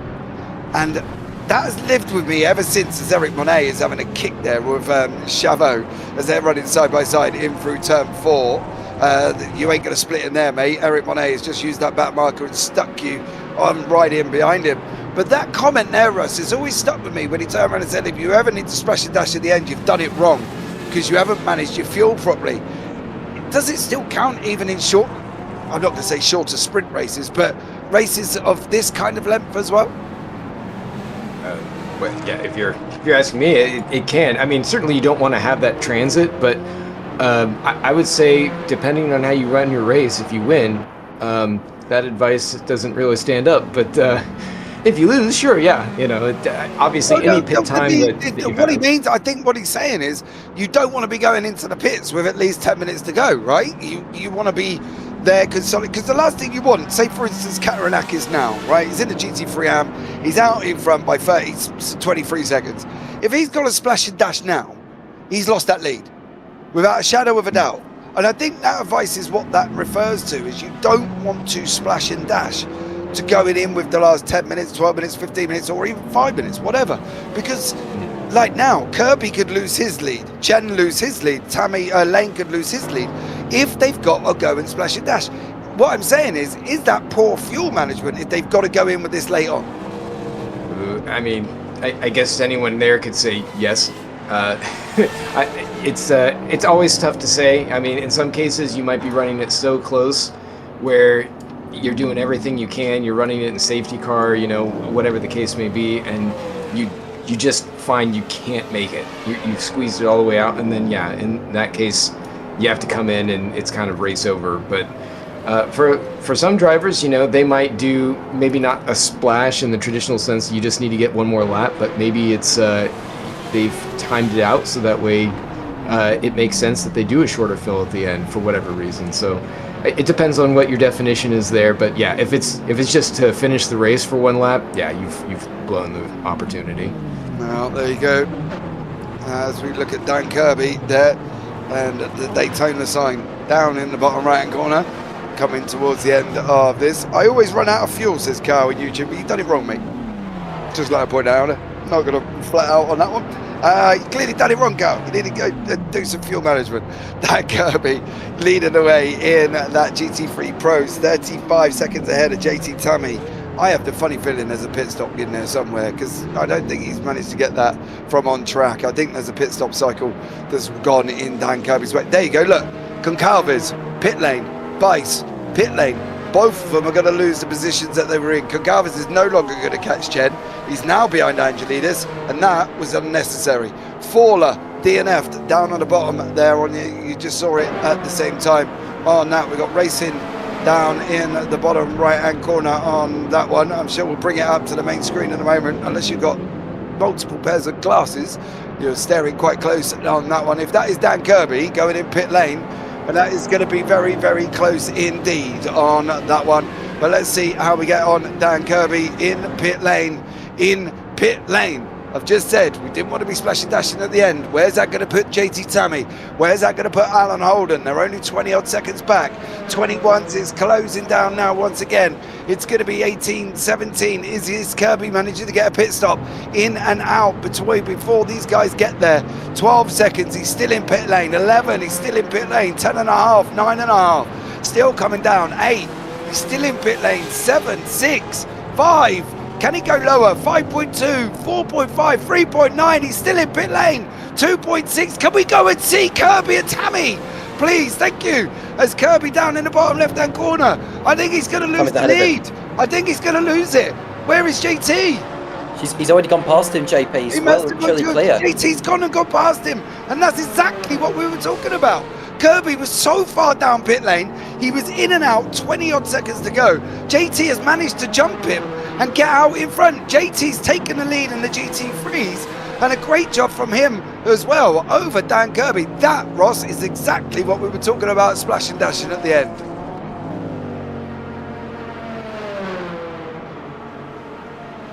Ross?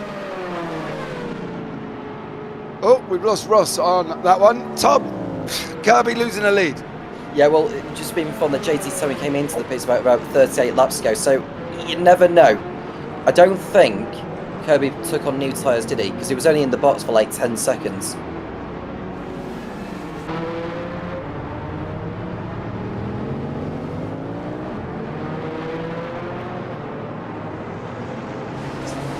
Either way, we're seeing Mike Boyce running in P7 in last. And he's catching John Mayer as well, who's running in P6. He's around about a couple of seconds to make up, although that little switch over at the horseshoe won't help his cause for Mike Boyce. And he's got not long left now, less than 6 minutes to go in the first race of the VWSC Modern Championship of 2026. And we've been treated to an absolute brilliant affair here at Daytona. 39 seconds now, the gap actually between Kesby and Lane. Where has Lane lost all that time, JP? Mate, to be honest, I think a lot of it is just come out of the pit stops. We said they couldn't. You can't do what they've done. They've got to manage to fuel a lot better, because splashing dashing now is going to kill you. If Kesby wins this, it's because Lane got it wrong. If Tammy wins this, it's because Kirby got it wrong. And that's the difference at the moment. Chen at the moment seems to be on his he's on his strategy, and he's 20 seconds ahead. I don't know if JT Tammy's going to be able to get to the end, and that was just given to us in our ear as well. So whether or not he can get that Lexus. But you remember that middle stint for Kirby and middle stint for Tammy. Tammy didn't get closed up. He was behind Holden, and he never really got close and going forward.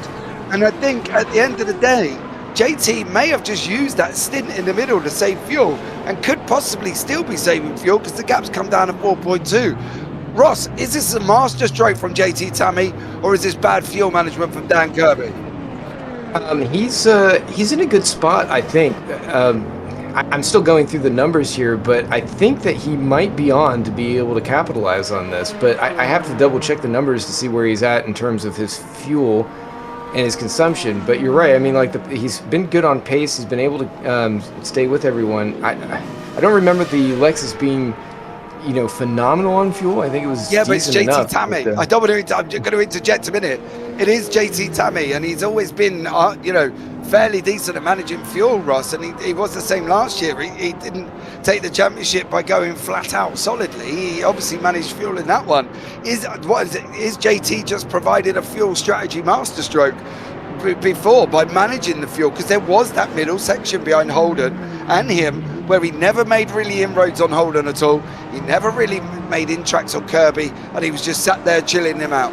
And I'm just wondering whether or not that's JT Tammy's forte of managing the fuel with 3 minutes to go. Well, he's definitely very strong in that category. But I mean, so is Dan Kirby, who's really not that far behind. I mean, you're saying masterstroke here. I mean, Kirby could close that gap rapidly in case JT is still performing any kind of fuel saving. But I mean, 3 seconds there. I mean, it's going to come down to the end. But yeah, we'll just see how they do here on the straight. Well, here we go, 2.5 minutes here. Where is Ben Kesby on the race circuit? Because it will determine how many more laps we're going to get. I think there might be one and one more. Tom, this one and one more is going to be very exciting for a couple of these classes, I think. Tammy and Kirby definitely is going to be at the top end of this one. Are we looking at the other classes already being finished, though? And can Kesby get to the end? Yeah, well, I think Kesby doesn't even look like he needs to be backing off. It looks like he's got this one under control. There is JT Tammy in the alternate picture on the right-hand side being chased by Dan Kirby, who I don't think has gained ground on him on this time around. No, it's still 2.8. It was 2.8 last time as well, but Ben Kesby and Dan Kirby there, as I'm creating love children between the two of them. Kesby going into turn number 6, going into 7. Kirby going into turn number 1. In that portion, is there a definite gap there? What's the gap between Tammy and Kirby? 2.4. Last lap around alone, 49.1 for JT. It was a 45.1, sorry, for JT. 43.9 for Kirby. 1.1 seconds. It won't be enough, I don't believe, because at this moment in time, your leader's on a run through the bus stop. He's got one more run to go, and I believe it's going to be the final lap of the race. I don't think there's going to be another one here with the time that was remaining at that moment we picked up on Kesby. It's going to be the final lap of the race. Can Kirby do this, Ross, or do we think JT's just got too much at the moment? Well, unless he's able to pull something out. I mean, catching is one thing, passing is another. So he'd have to get a miraculous run on this last lap and be able to get a phenomenal run on him, probably coming out of the bus stop. I'm guessing is the last place he'll have a chance to get by him. Yeah, final lap of the race. Ben Kesby coming into turn number 2 for the final time over Tom Lane. 1:33.8 for him last lap, 33.4 for Lane. It's clearly not enough with a 37. Oh my God, 37 gap on the racetrack at the moment there, as we see Dan Kirby, I believe that's Karabajak going past him as Ben Kesby comes into turn number 6 for the final time here of the 2.4 hours of Daytona. Kirby's got one more lap to go. He's got one more lap to pull in JT Tammy. The gap is 1.6 seconds now over this final lap. Dan Kirby last time around 43.4, JT Tammy 44.7, 1.3 seconds. The gap is 1.3 seconds. This could be a run down to the line on these two, but in that top part of the corner of the racetrack and the screen at the moment, it is Ben Kesby. He's going to come over the line. He's going to take the victory at the 2.4 hours of Daytona. It's going to be a Kesby win. Tom Lane may look and see he missed out here. He gave the lead away. Kesby's over the line. He takes the victory in the Hypercar Pros. Jerry Chen's going to wrap it up in the Hypercar AMS, but this is the one. This is the battle there at the same time. It's Jerry Chen goes over the line, gets the win in the Hypercar AMS. JT Tammy and Kirby coming out of the bus stop, please, as they're going through. It's going to be whether or not Kirby's going to be able to get hold of him. Here, once again, there they are at the bottom of your screen. You just see them there. There's JT Tammy. He's out in front currently at this moment in time. There's Dan Kirby. There's a couple of the hypercars. Are they going to get involved in this one? Can JT make this through without any problems? Kirby's on his way now. Kirby's closing in behind him. You can see the red Porsche. From Dan Kirby. The sharp music's playing in JT Tammy's ear. He's going to pick up the draft of the Porsche in front. This may just save him. JT Tammy in that Lexus RCF, the first ever win we've seen over the last 2 seasons of the Lexus, is going to come over the line in the LMGT3 Pros. JT Tammy takes the win. Winner, winner, JT Tammy. Kadabradakis wraps up the AMS. Great job from him, but JT Tammy 0.3 seconds over the line, Tom. He did it at the end of that race. He did it on the final lap. Yeah, well, that draft, I think, pretty much saved him. I was worried as to whether he had enough fuel to actually get over the line on that straightaway, considering how much fuel had been consumed there. But he had enough. Well done to JT Tammy on picking up the class win to kickstart his campaign. Oh, Incredible. I needed a drink after that. Ross, that was amazing. Run down to the line from JT. Yeah, that was that's a great win, great strategy play by him on that part. I'm wondering if maybe Dan Kirby got caught in traffic or something was going on when he was coming through his pit stop, because he certainly had control over that race through that first half. I mean, it looked like a foregone conclusion if he kept things going that way, but clearly it went back towards JT Tam, and they gave us a great finish at the end.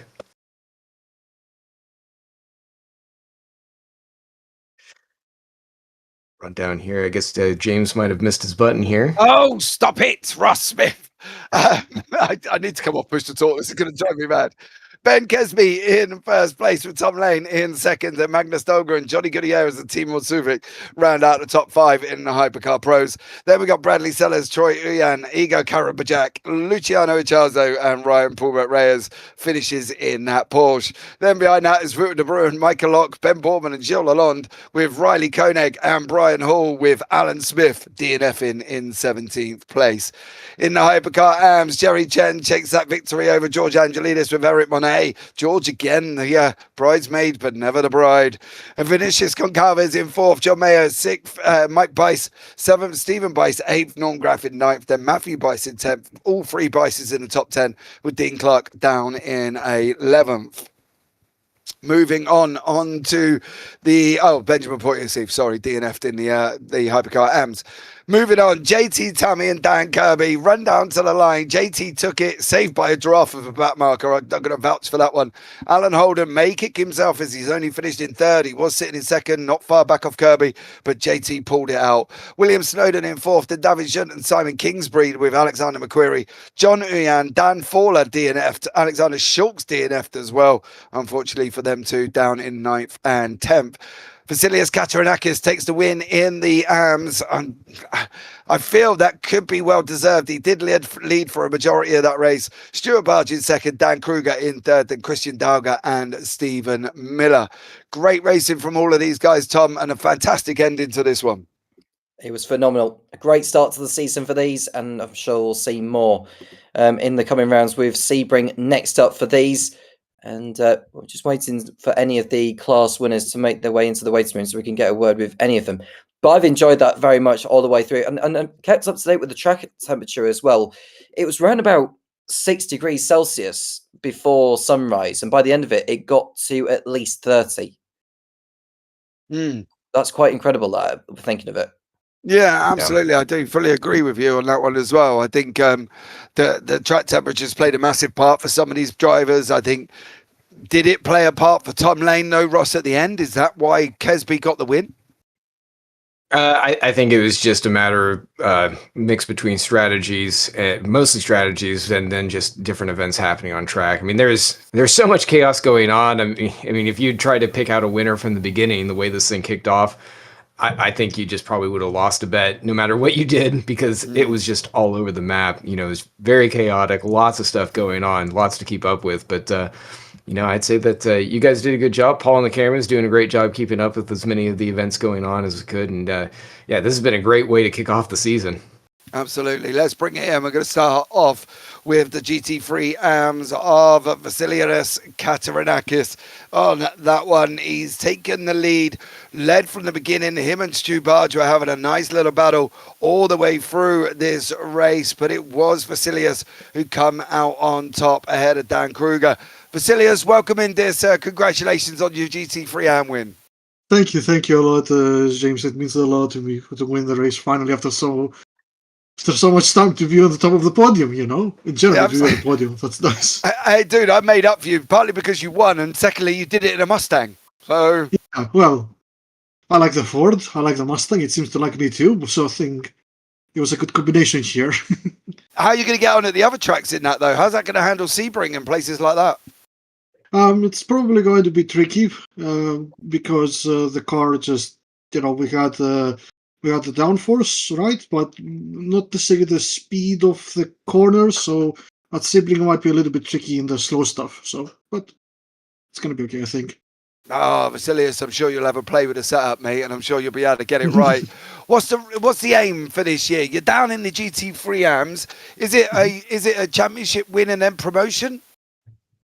No, it's to have fun. If I win the championship, that's gonna be great. But the last few years haven't been the greatest, especially last year. I mean, James, you have seen me retire the last two races quite early, so that wasn't the greatest performance from me. So if I have to say, so I think it's just regroup, win the championship. But let's have some fun. Hey, dude, listen, I'm made up. I think for you to take the win is great. For you to do it in a Mustang is even better. I'm going to be very, very interested to see how you get on in the Mustang at some of the other circuits that we've got coming up this season.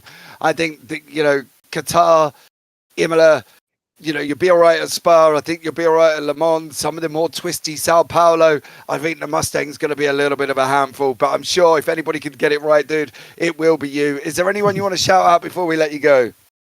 I want to shout out the SGS group for making this mod, really, because it's an amazing mod. And then I also want to shout out Microsoft for putting out an update right as I was in the first tent. Because the full screen that shows up, oh, please upgrade to Windows 11.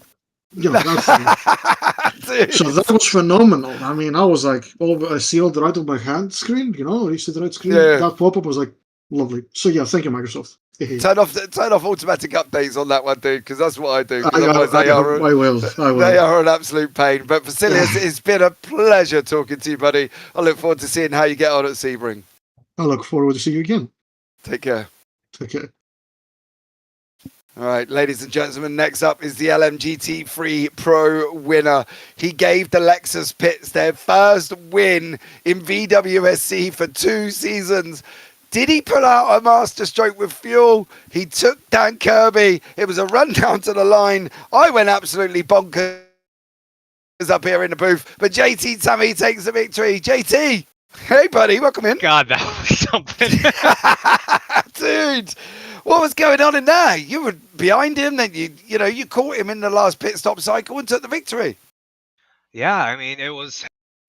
I knew he was going to have to at least take rear tires because the Porsche, I didn't have the pace, so I gambled on not taking tires and just really saving fuel.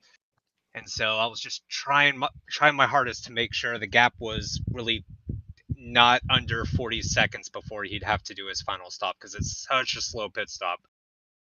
Yep. And so I gambled. I was lifting like crazy. I was changing my fuel mapping about 10 times a lap. It was nuts. Oh, dude, I gotta be honest. That I literally was going bonkers up here, and I really thought he was going to get you on that run round out of the bus stop. But then you had a nice little back marker in front of you, who who I don't know who that was, but you might want to buy him a beer, JT, because I think that draft from his car saved you. Yeah, Alex definitely helped. I wasn't sure if I was going to have to check up before the stop, and that would allow Kirby to catch up and get a run on me because he's faster in a straight line. But luckily, the Porsche in front of me took it quick enough where I could get close enough and just have that beautiful draft down that final back straight.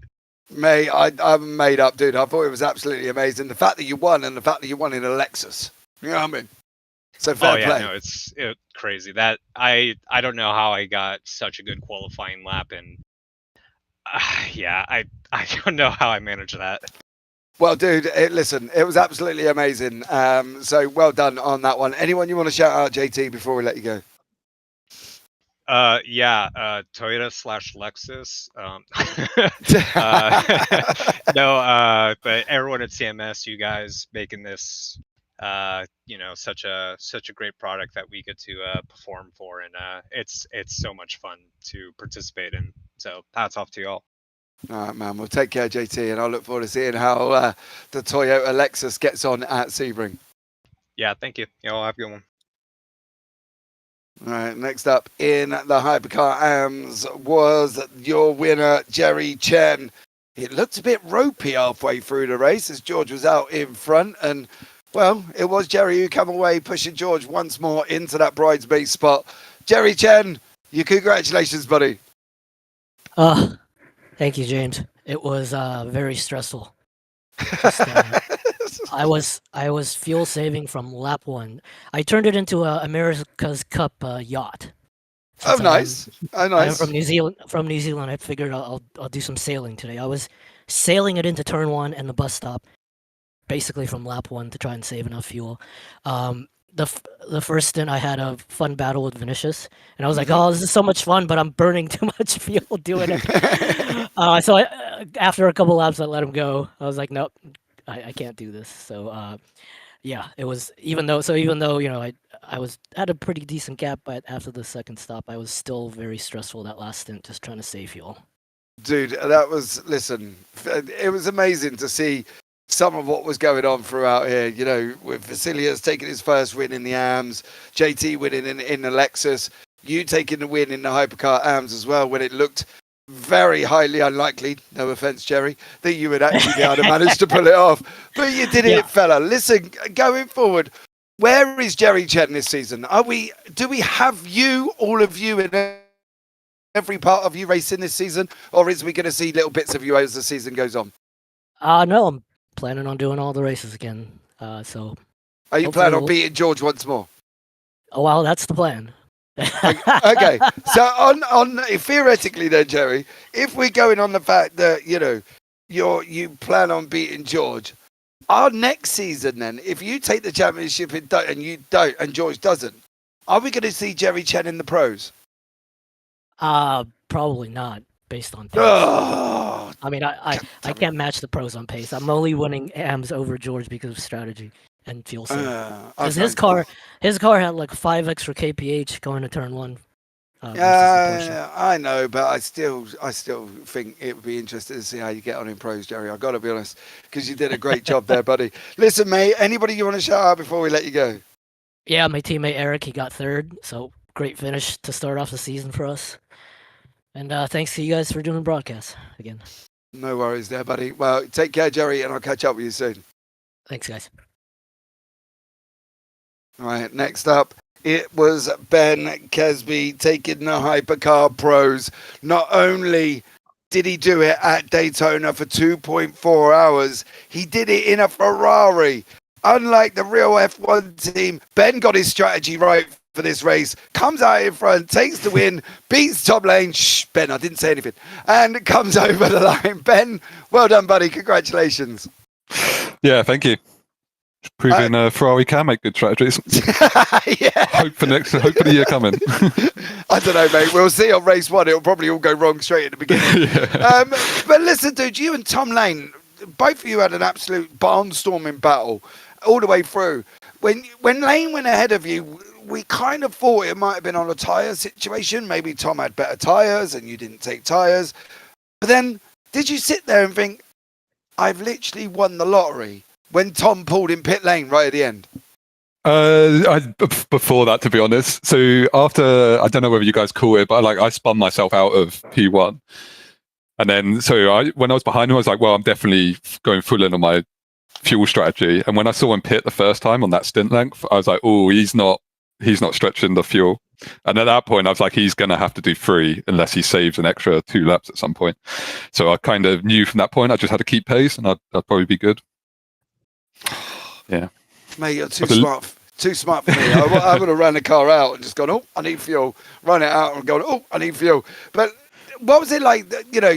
We've opened up the season, as we always do at Daytona, for 2.5 hours.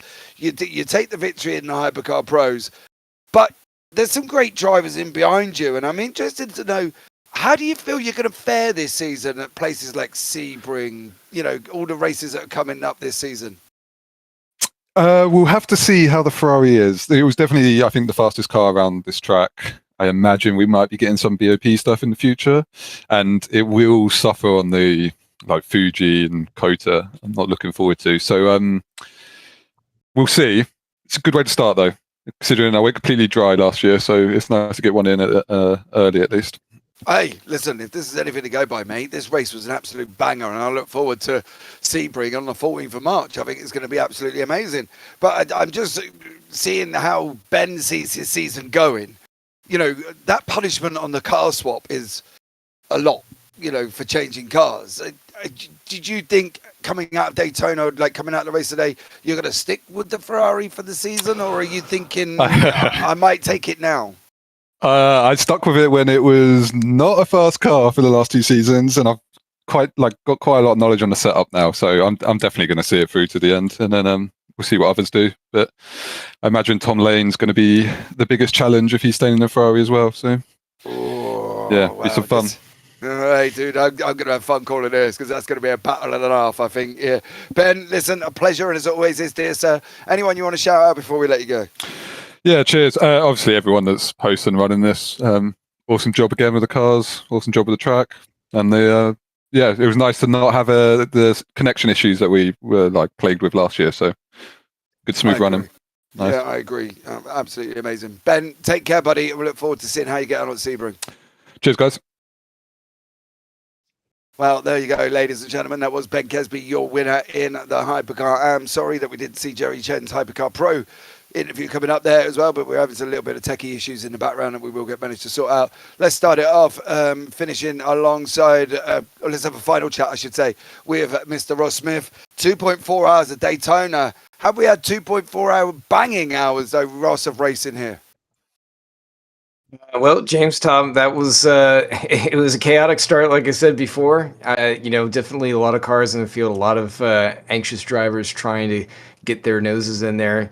Lots of different changes, lots of different new things that were going into the season. But I was pleased to see that things settled out at least a little bit more, and we got some really great battles going, and it's going to set the stage going into the next round at Sebring for sure. Absolutely. Tom, final words from you there, buddy. It's going to be a banger of a season, isn't it, if that is anything to go by? I'd be surprised if it wasn't. We've been treated to an absolute belter for the start of the new VWSC Modern Championship for 2026, and let's hope we see more of it in Sebring at another enduring circuit. But of course, there's many other tracks that we go to later in the year, including the likes of Qatar, Le Mans, the Glen, and all that. There's so much to look forward to, both from VWSC. Absolutely. Well, ladies and gentlemen, that's going to wrap it up for this Saturday night here as well. If you're in the UK, it's near enough 10 o'clock. Hope you got your pajamas on, you've had your midnight snack, and you're drinking your hot chocolate before you go yourself up to bed. If you're in America, it's probably around about 6 o'clock in the afternoon, so enjoy the evening. But if you can't be safe, be careful. I've been JP, I've been alongside Ross Smith, Tom Cairns, and as always, I've got Mr. Paul Glover in my ear here once more. So as always, take care, have a great week, and you never know, we might see you on the track sometime. Good night.